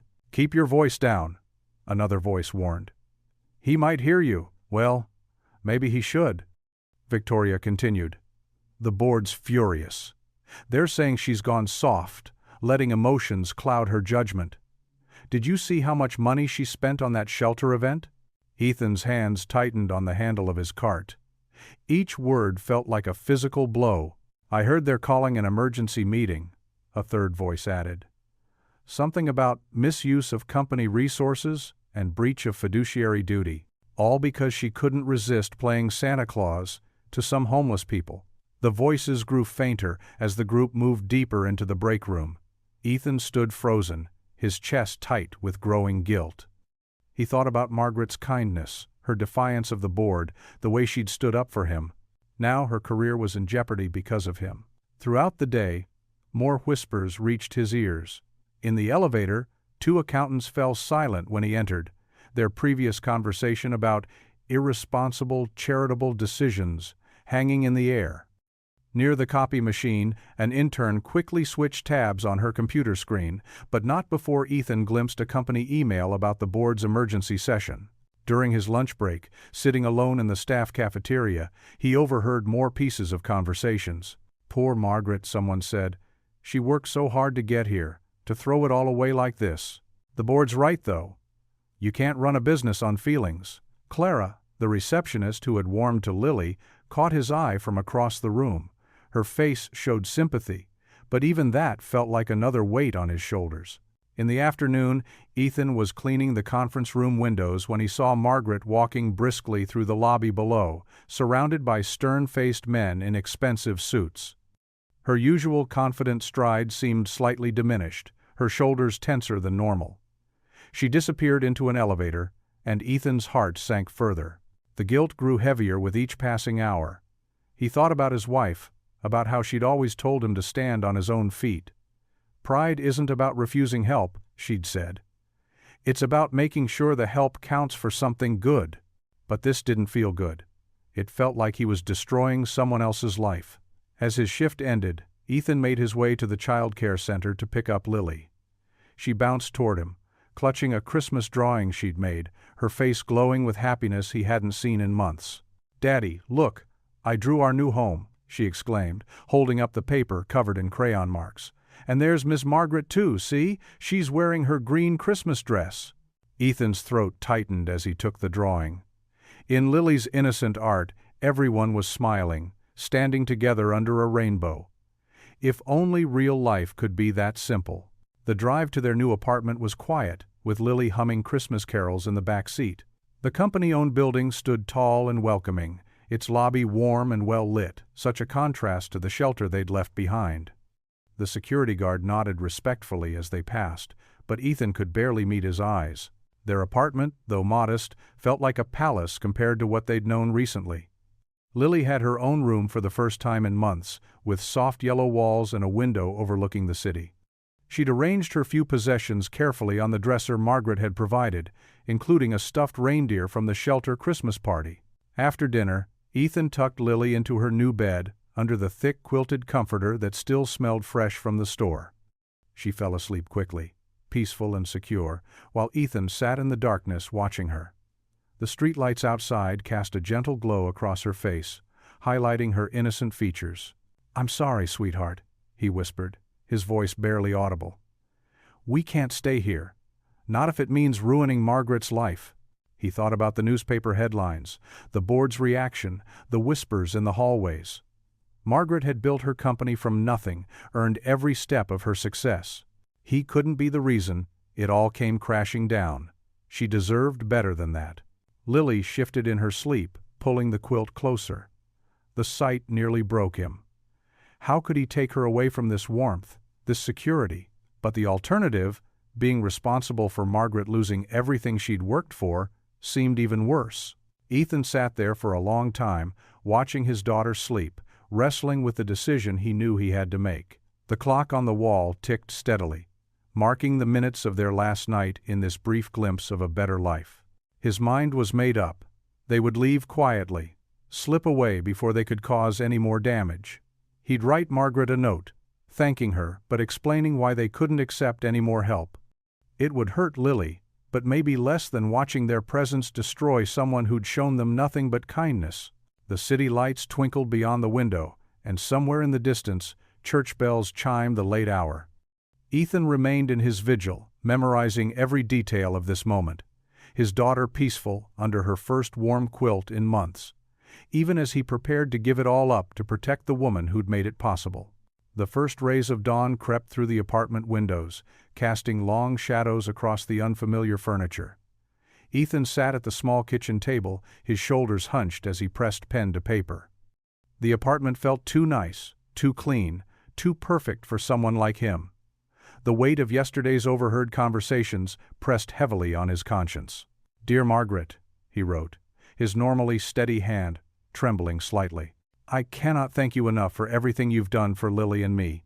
Your kindness has meant more than words can say, but I can't be the reason your career falls apart. You've worked too hard to lose it all because of us."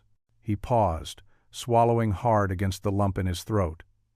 The warmth of the apartment, their first real home since losing everything, made his decision even more painful. But he couldn't let Margaret sacrifice everything she'd built just to help them. Ethan stood quietly, moving through the small living room where Christmas decorations still sparkled. Margaret's staff had transformed the place into a holiday wonderland for Lily. A tiny artificial tree twinkled in the corner, and paper snowflakes that Lily had cut out decorated the windows. Each step toward their bedroom felt heavier than the last. In the dim light he pulled out the worn duffel bag they'd brought from the shelter. He packed quickly and efficiently, skills learned from months of moving from place to place. Their meager possessions barely filled half the bag. The new clothes Margaret had provided for them stayed neatly folded in the dresser. He couldn't take those. Ethan's hands shook as he zipped the bag closed. He'd left jobs before, but never like this. Never when someone had shown such faith in him. The thought of disappointing Margaret twisted his stomach into knots, but the idea of being responsible for her downfall was even worse. In Lily's room he stood in the doorway, watching his daughter sleep peacefully.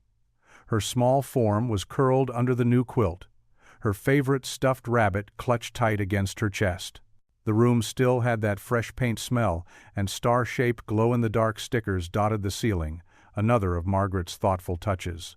"I'm sorry, baby girl," he whispered, his voice barely audible, "but we can't stay here and hurt the person who helped us." He moved quietly to her bedside, reaching down to gently shake her shoulder. They needed to leave before the building came alive with morning activity. Before he could touch her, Lily stirred on her own, her eyes fluttering open. "Daddy?" she mumbled sleepily. Then her gaze focused on the duffel bag in his hand, and awareness dawned in her young face. "What's happening?"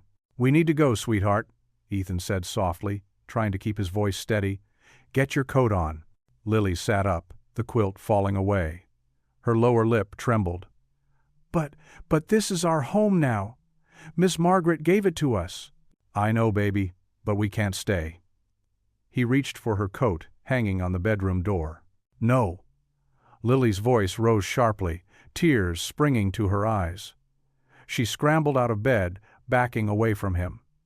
You promised we wouldn't leave again. You promised. The accusation in her voice cut through him like a knife.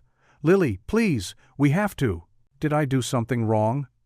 Her small shoulders shook with sobs. I'll be better, I promise. Please don't make us leave. Ethan's resolve crumbled as Lily rushed forward, throwing her arms around his waist and burying her face in his shirt. Her tears soaked through the fabric, her whole body trembling with the force of her crying. Don't leave, Daddy, she pleaded between sobs. Please don't leave. Mommy left, and she never came back. Don't leave me too. The duffel bag slipped from Ethan's nerveless fingers, hitting the floor with a soft thud. He dropped to his knees, gathering Lily into his arms as his own tears finally broke free. She clung to him desperately, her small fingers gripping his shirt as if afraid he'd disappear the moment she let go. I'm not leaving you, he choked out, rocking her gently. Never you, baby girl, never you. Then why do we have to go?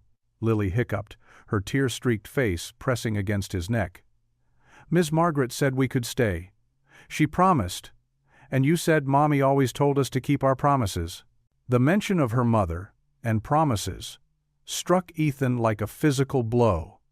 Sarah had made him promise, in those final days, to never give up, to always fight for their daughter's happiness. And here he was, ready to run away from the first real chance they'd had since losing her.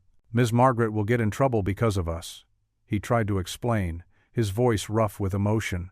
Bad people want to take her job away because she helped us. Lily pulled back slightly, her face serious despite the tears still rolling down her cheeks. Then we have to help her, Daddy, not run away. That's what you always tell me. We help people who help us.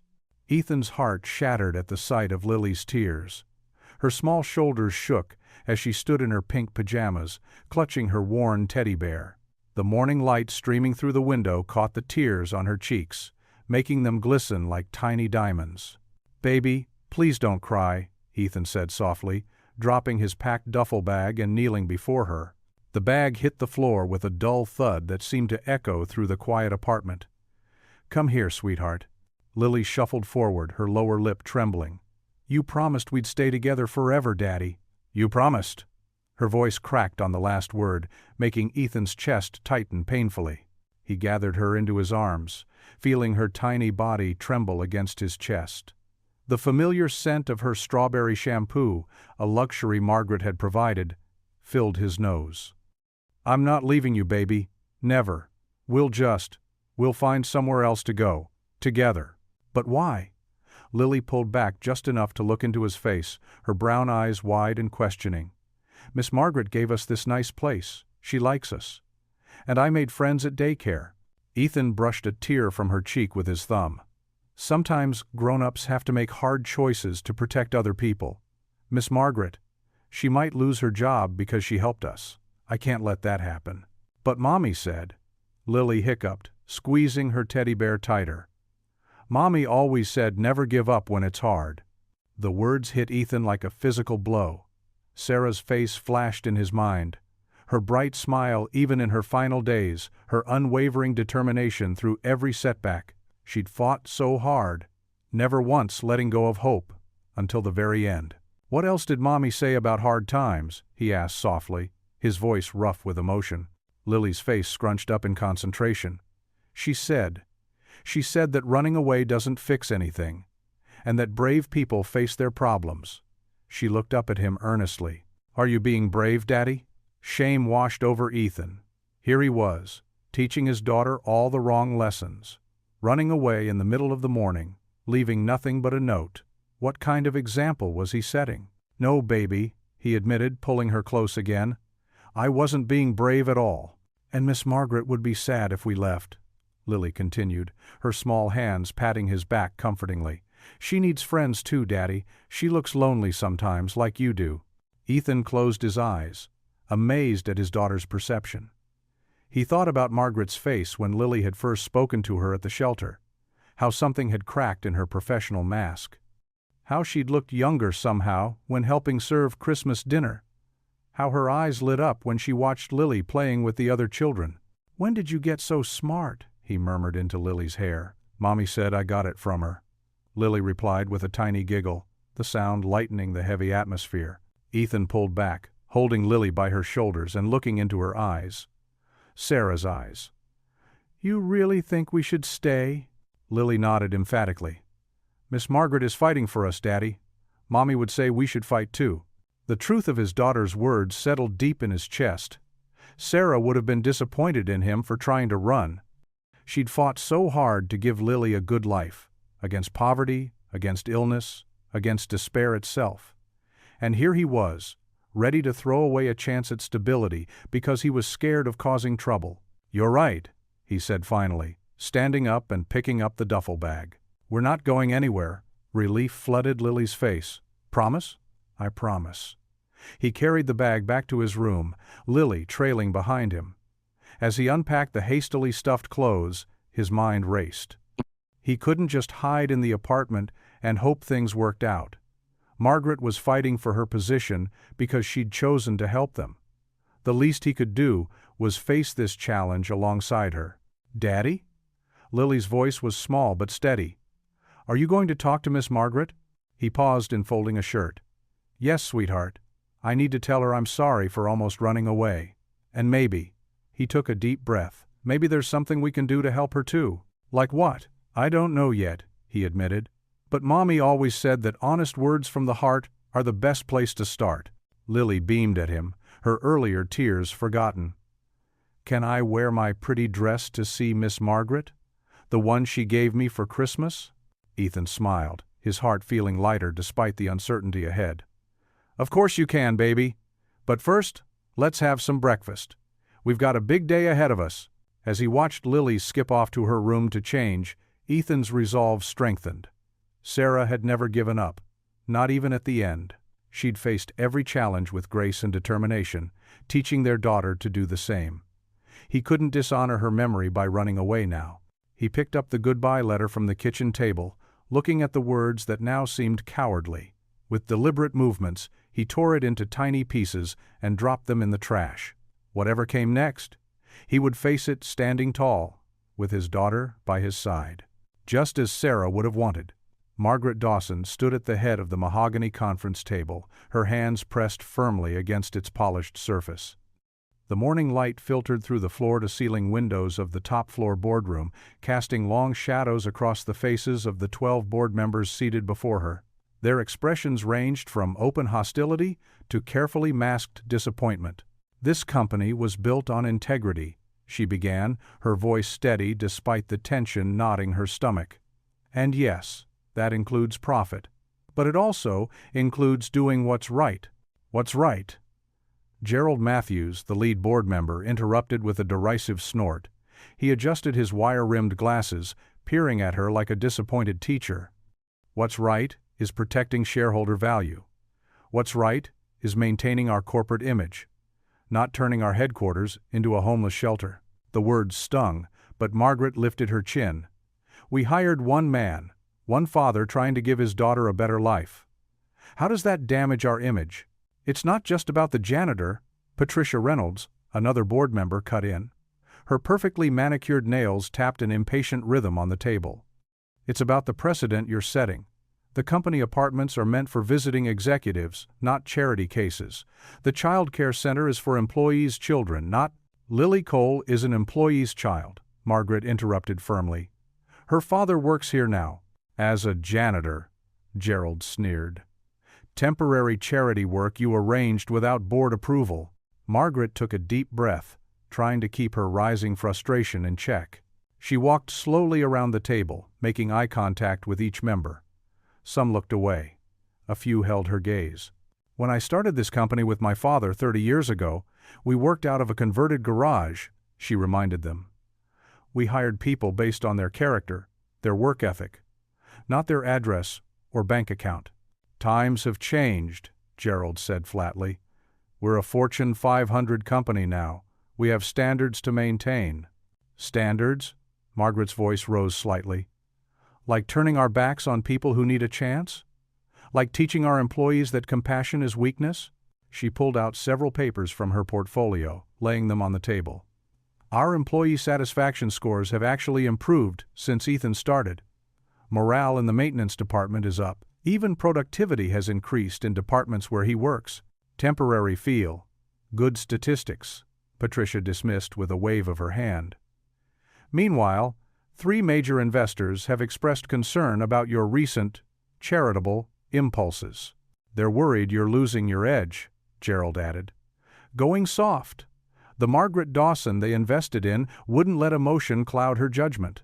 The words hit home, and Margaret felt a familiar doubt creep in. Had she changed?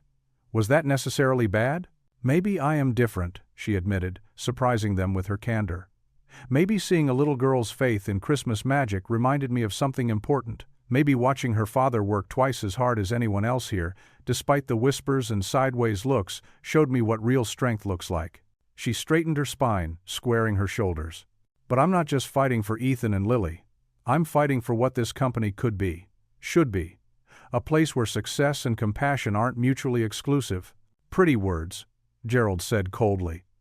"But business isn't about pretty words. It's about numbers, results, the bottom line." "You want to talk bottom line?" Margaret pulled out more papers.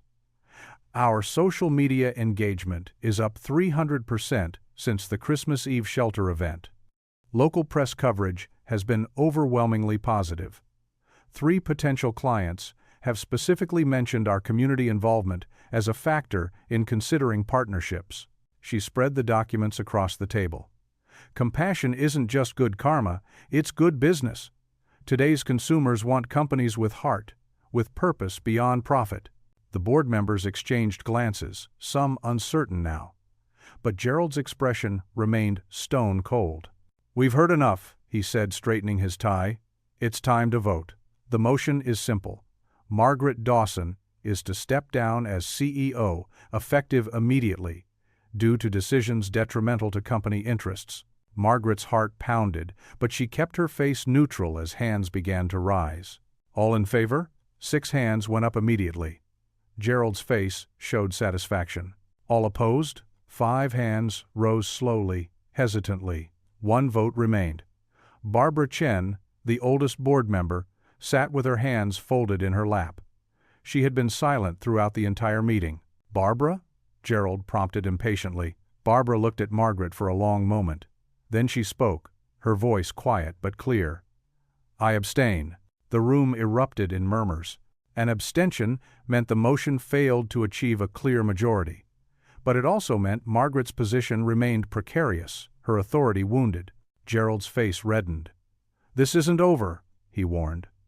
"We'll reconvene after the holidays for another vote. In the meantime, I suggest you remember what this company is really about." Margaret gathered her papers with trembling hands, her earlier confidence draining away. She had survived, barely, but at what cost? The board's trust was shattered. Her vision for the company's future seemed further away than ever. As she walked toward the boardroom door, her heels clicking against the hardwood floor, she felt the weight of every skeptical stare. The fight had taken everything out of her. For the first time in years, Margaret Dawson wasn't sure she had any fight left to give. She closed the door behind her, leaning against it for a moment in the empty hallway. Through the thick wood, she could hear the continued murmur of voices, her future being discussed, dissected, perhaps destroyed. The morning sun that had seemed so bright earlier now felt weak and distant, offering no warmth against the chill of uncertainty that had settled in her bones. Clara, the receptionist, sat at her desk scrolling through the photos from the shelter celebration on her phone. Her fingers hovered over the screen as she looked at an image of Lily helping hand out cookies to the other children, her smile radiating pure joy. Without hesitation, she pressed share and added the company's hashtag. "Someone needs to show the world what real leadership looks like," she muttered, typing a heartfelt caption about how Margaret Dawson had transformed not just the shelter, but the entire company culture. Down in the mailroom, Tom, one of the younger employees, was doing the same thing. He posted a series of photos showing the shelter's transformation. The before and after shots were striking. The dingy hall had become a winter wonderland, with twinkling lights and festive decorations. His caption read, "This is what happens when a CEO leads with her heart. Stand with Margaret." The post started gaining traction almost immediately. Likes and shares multiplied by the minute. Other employees, emboldened by their colleagues' posts, began sharing their own stories and photos. Sarah from accounting uploaded a video of Margaret kneeling to speak with Lily on that first day. "Watch our CEO drop everything to comfort a child," she wrote. "This is the kind of person we want leading our company." The marketing team, without official authorization, began retweeting and amplifying these organic posts. Janet, the social media manager, knew she might face consequences, but she couldn't stay silent. She crafted a careful thread documenting Margaret's history of quiet generosity: the college scholarships for employees' children, the emergency fund for staff medical bills, the flexible hours for single parents. By mid-morning, local news stations had picked up the story. Their social media accounts shared clips of the shelter celebration, interviewing residents who spoke about Margaret's impact. One elderly woman tearfully described how the CEO had served her turkey herself, treating her with dignity she hadn't felt in years. The company's phones began ringing non-stop. Customers called to express their support. Business partners sent emails praising Margaret's leadership. Even competitors' employees were sharing the posts, adding comments like, "This is what corporate responsibility really means," and "Why can't our CEO be more like this?" In the IT department, Pete noticed their website traffic surging. "Look at these numbers," he called to his colleague. "The positive mentions are off the charts." He pulled up a graph showing sentiment analysis.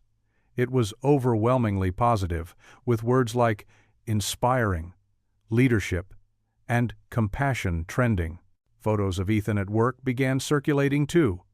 Someone had captured him carefully cleaning an elderly employee's glasses that had fallen. Another showed him fixing a wheelchair ramp in the rain. The caption read, "This is the shelter person they want to fire Margaret over. A hard-working father who just needed a chance." The most viral post came from the daycare center. The staff had compiled a montage of Lily's interactions with other children, sharing her lunch, helping a younger child tie their shoes, drawing pictures for the security guards. "If this is what shelter people are like," the post read, "we need more of them." Margaret sat in her office, her phone buzzing constantly with notifications. Her assistant had given up trying to filter the calls and messages pouring in. Tears welled in her eyes as she read comment after comment defending her actions. A local business association tweeted, "Margaret Dawson shows that profit and compassion can coexist. Her leadership has increased company value while changing lives. The board would be foolish to remove her." Major news networks picked up the story. Headlines appeared, "CEO faces ouster for Christmas kindness," and "Corporate America, no room at the inn?" The public reaction was immediate and fierce. People began calling for boycotts if the board removed Margaret. In the building's lobby, employees gathered around their phones, showing each other the latest posts and updates.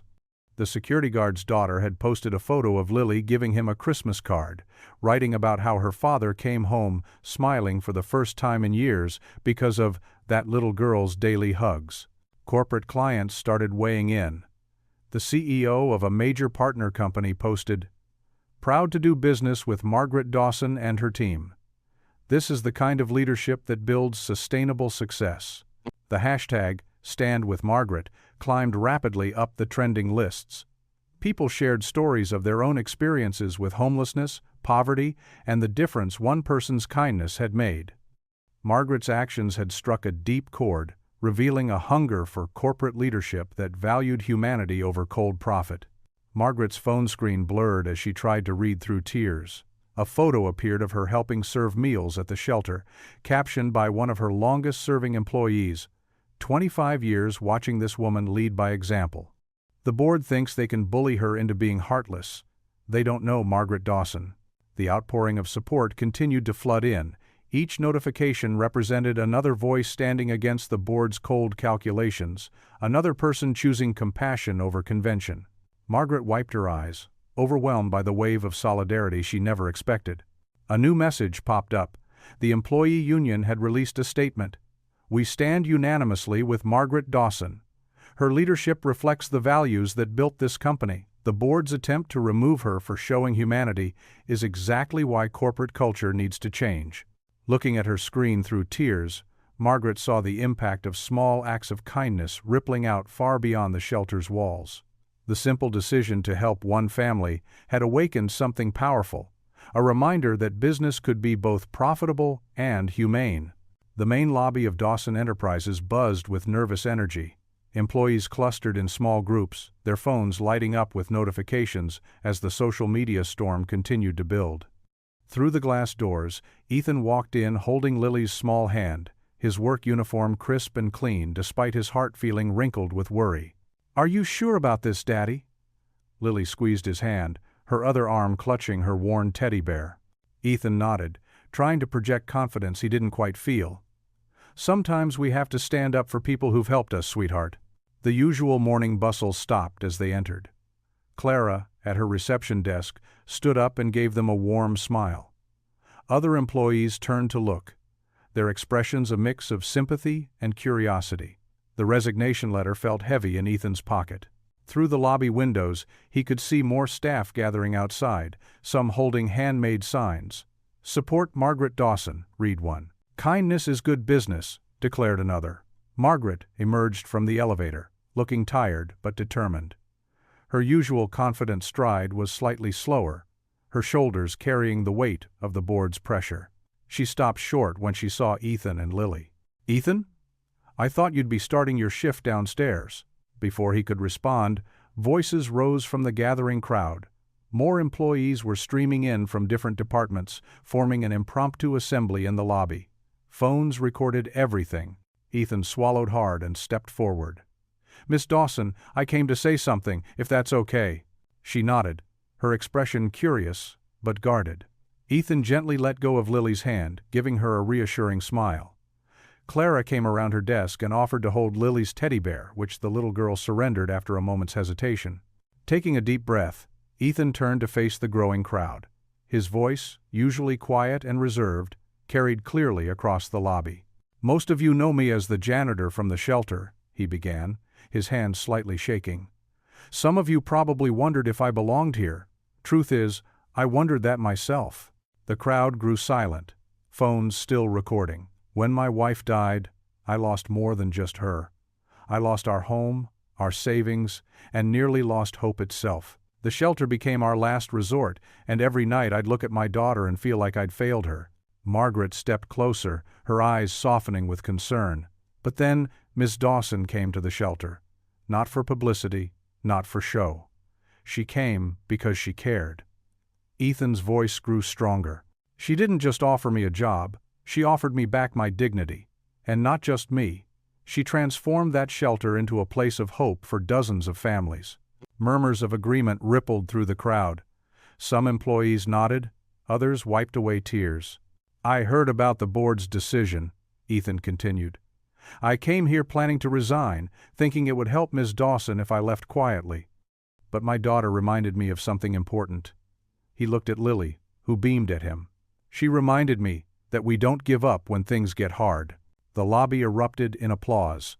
Margaret stood very still, her professional facade cracking slightly. Ms. Dawson could have chosen the easy path. She could have written a check, taken a photo, and gone home feeling good about herself. Instead, she chose to really see us, to see me not as a charity case, but as a person who just needed a chance. More employees were entering the lobby now, drawn by the commotion. The crowd had grown to nearly 100 people. "I may just be a janitor," Ethan said, his voice now firm and clear, "but I know what real leadership looks like. It looks like someone who remembers where they came from, someone who knows that success isn't just about profits, it's about lifting others up along the way." The applause grew louder. Several executive-level employees who had been watching from the second-floor balcony were nodding in agreement. "The board says Ms. Dawson misused company resources?" Ethan gestured to the crowd. "Look around. Look at how she's inspired all of you. Look at how one act of kindness has created a wave of change. That's not misuse. That's investment in humanity." Margaret stepped forward, touching Ethan's arm gently. Her eyes were bright, with unshed tears. "The real strength of any company isn't in its stock price," Ethan concluded. "It's in its heart. And Miss Dawson gave this company back its heart." The lobby exploded with cheers and applause. Employees who had never spoken to each other were hugging. Several board members who had arrived to witness the commotion stood awkwardly by the entrance, their expressions uncertain. Lily broke free from Clara and ran to her father, wrapping her arms around his legs. Ethan lifted her up and she waved to the crowd, causing another round of cheers. Margaret watched them, her professional mask completely gone now. In Ethan's quiet strength, in his unflinching dignity despite all he'd endured, she saw everything she'd been trying to teach her company about resilience and integrity. He wasn't just a success story. He had become the very embodiment of the values she wanted her company to represent. The boardroom's mahogany doors swung open. A stream of executives filed out, their faces tight with barely concealed frustration. The board chairman, Mr. Blank Peterson, straightened his tie and cleared his throat, addressing the crowd that had gathered in the main office area. "After careful consideration," he began, his voice carrying across the now silent room, "the board has decided to withdraw its motion regarding Ms. Dawson's leadership." He paused, adjusting his glasses. "We acknowledge her unique vision for corporate responsibility." A cheer erupted from the employees. Clara, the receptionist, wiped tears from her eyes while clutching her phone, which still displayed the viral photos of the shelter celebration. Margaret stood near her office door, her usual composure wavering slightly. Her hand gripped the doorframe, and for a moment, she looked almost overwhelmed by the turn of events. Ethan noticed her other hand trembling just slightly, the only visible sign of her relief. "Furthermore," Mr. Peterson continued, though the words seemed to pain him, "we commend Ms. Dawson's innovative approach to community engagement." He glanced at his fellow board members who nodded stiffly. "The public response has been enlightening." Lily tugged at Ethan's sleeve. "Daddy, what does that mean?" she whispered loudly. "It means we're staying, sweetheart," Ethan replied softly, kneeling beside her. "We're not going anywhere." The crowd of employees had begun to disperse, chattering excitedly among themselves. Some stopped to pat Ethan on the shoulder or ruffle Lily's hair. The maintenance staff, his co-workers, stood together near the break room, grinning and giving him thumbs-up signs. Margaret finally stepped forward, her heels clicking against the polished floor. She approached the board members, her head held high. "Thank you, gentlemen," she said, her voice steady. "I trust we can now focus on moving forward, together." The board members nodded, though their expressions remained guarded. As they filed toward the elevator, Mr. Peterson paused. "Miss Dawson," he said quietly, "you've taken quite a risk here." "The biggest risk," Margaret replied, "would have been losing our humanity in pursuit of profit." Her words carried across the lobby, and several employees nodded in agreement. Ethan reached into his pocket, feeling the resignation letter he'd prepared. With trembling fingers, he pulled it out and began tearing it into pieces. Each tear felt like releasing a weight from his shoulders. Lily watched the paper fragments fall into a nearby trash bin. "Are those your goodbye words, Daddy?" "They were," he said, lifting her up. "But we don't need them anymore." Margaret approached them, her professional mask finally cracking into a warm smile. "Ethan," she said, "I believe I owe you a thank you." "Me?" Ethan shook his head. "I'm the one who caused all this trouble. I should be apologizing to you." "No," Margaret's voice was firm. "You showed us all something important. Sometimes it takes seeing someone's dignity in the face of hardship to remember our own humanity." She knelt down to Lily's level. "And you, young lady, reminded us what Christmas spirit really means." Lily beamed, then reached into her small backpack. She pulled out a slightly crumpled paper snowflake she'd made in the company daycare. "I made this for your tree," she said shyly. Margaret took the snowflake carefully, as if it were made of crystal instead of paper. Her eyes glistened as she examined the child's handiwork. "It's beautiful," she whispered. Then, surprising everyone, including herself, she pulled both Ethan and Lily into a warm embrace. "Looks like Santa had one more surprise," she whispered, her voice thick with emotion. The January sun streamed through the windows of Margaret's office, casting long shadows across the carpet. Ethan stood nervously before her desk, his hands clasped behind his back, still wearing his familiar blue janitor's uniform. "Ethan," Margaret began, a warm smile spreading across her face. "Your work ethic these past weeks has been exceptional. But more than that, you've shown remarkable leadership qualities." He shifted his weight, uncomfortable with praise. "I just did what needed doing, Ms. Dawson." "Please, it's Margaret." She pulled out a folder. "And that's exactly why I'm offering you the position of facilities supervisor. You'll oversee our entire maintenance team." Ethan's eyes widened. I don't know what to say." "Say yes," she chuckled. "The salary is competitive, full benefits, and you'll have your own office." She paused, her expression softening. "You've earned this, Ethan. Not because of charity, but because you're the right person for the job." As the news sank in, tears pricked at his eyes. He thought of Lily, of all the things this would mean for her future. "Thank you," he managed. "I won't let you down." Outside Margaret's office, Clara was waiting with a knowing grin. Gone was her former icy demeanor, replaced by genuine warmth. "So, boss man," she teased, "should I order you a special golden broom for your new office?" Ethan laughed, the sound echoing through the lobby. "Maybe just a silver one. Don't want to get too fancy." "Seriously, though," Clara said, her voice softening. "You deserve this. You've changed things around here, you and that sweet girl of yours." Back at the shelter where it had all begun, changes were happening too. Margaret had announced a permanent corporate sponsorship program.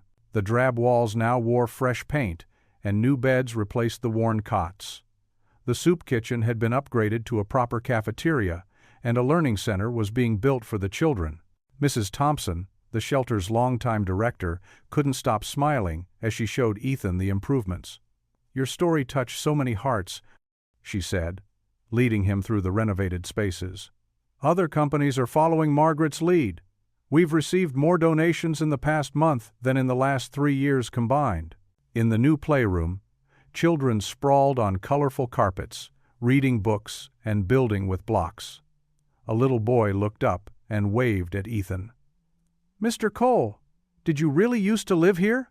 "I sure did, Tommy," Ethan replied, kneeling down to the child's level. "Sometimes people just need a helping hand to get back on their feet." That evening, Ethan unlocked the door to their apartment, their home. The space was modest but comfortable, with warm lights and soft furnishings. Lily's artwork decorated the walls.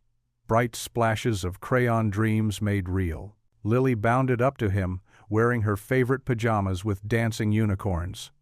"Daddy, Clara gave me these." She held up a packet of glittery stickers. "She said they're for being the best cookie sharer in the whole building." "Did she now?" Ethan grinned, scooping her up. "Well, Clara's pretty smart about these things." After a simple dinner of spaghetti, Lily's favorite, they settled into their bedtime routine. Ethan helped her brush her teeth and picked out a story from her growing collection of books, another gift from their newfound family at the office. Lily's room was everything a little girl could want, with twinkling fairy lights strung across the ceiling, and a proper bed with a pink comforter. As Ethan tucked her in, she wrapped her small arms around his neck. "Daddy?" "Yes, sweetheart?" "I'm glad Santa found us," she whispered, her eyes already heavy with sleep. Ethan smoothed her hair back, his heart full. "Me too, baby. Me too." He looked around the cozy room at his daughter's peaceful face and felt a deep sense of gratitude. They weren't just surviving anymore, they were living, truly living.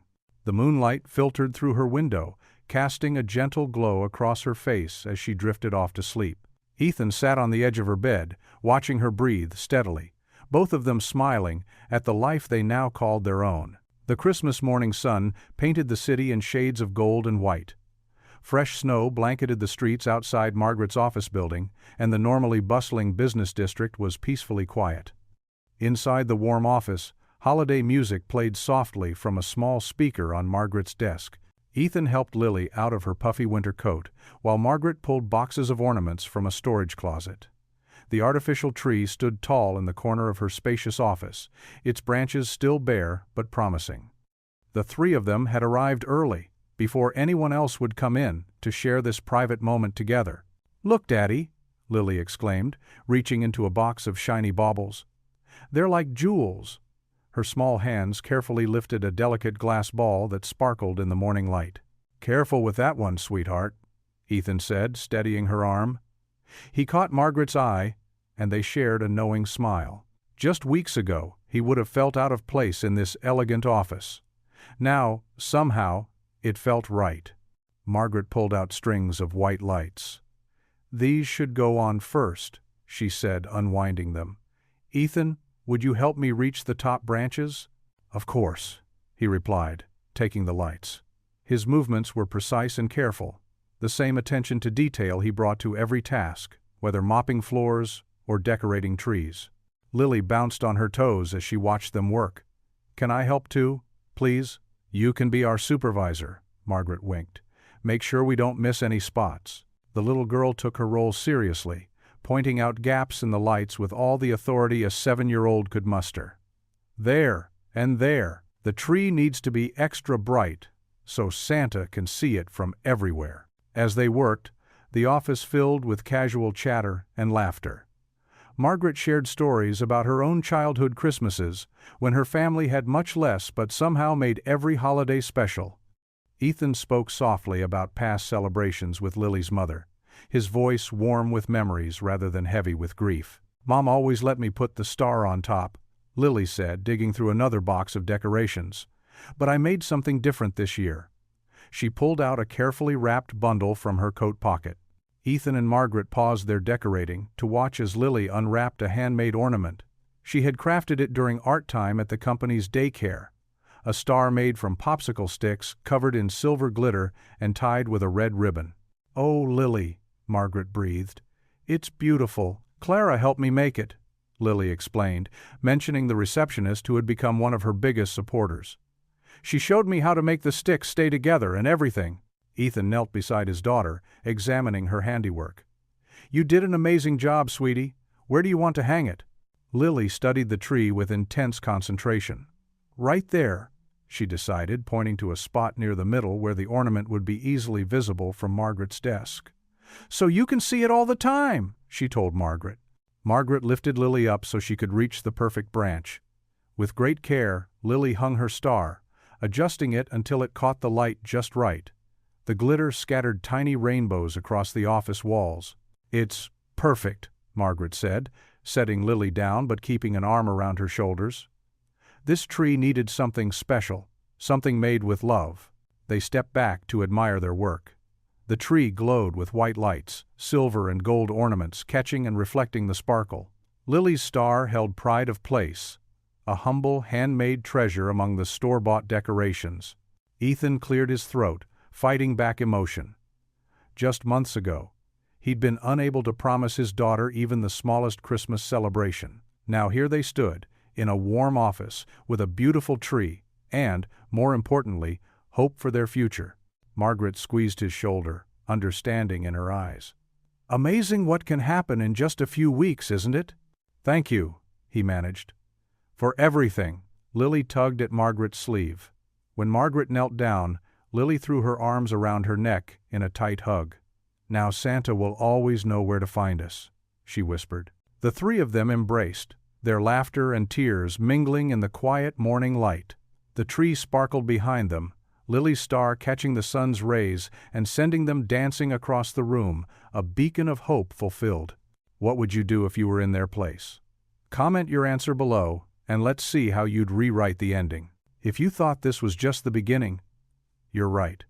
Click through and see where the story takes you next. If you enjoyed the story of Ethan Cole, I handpicked the next story that you will enjoy.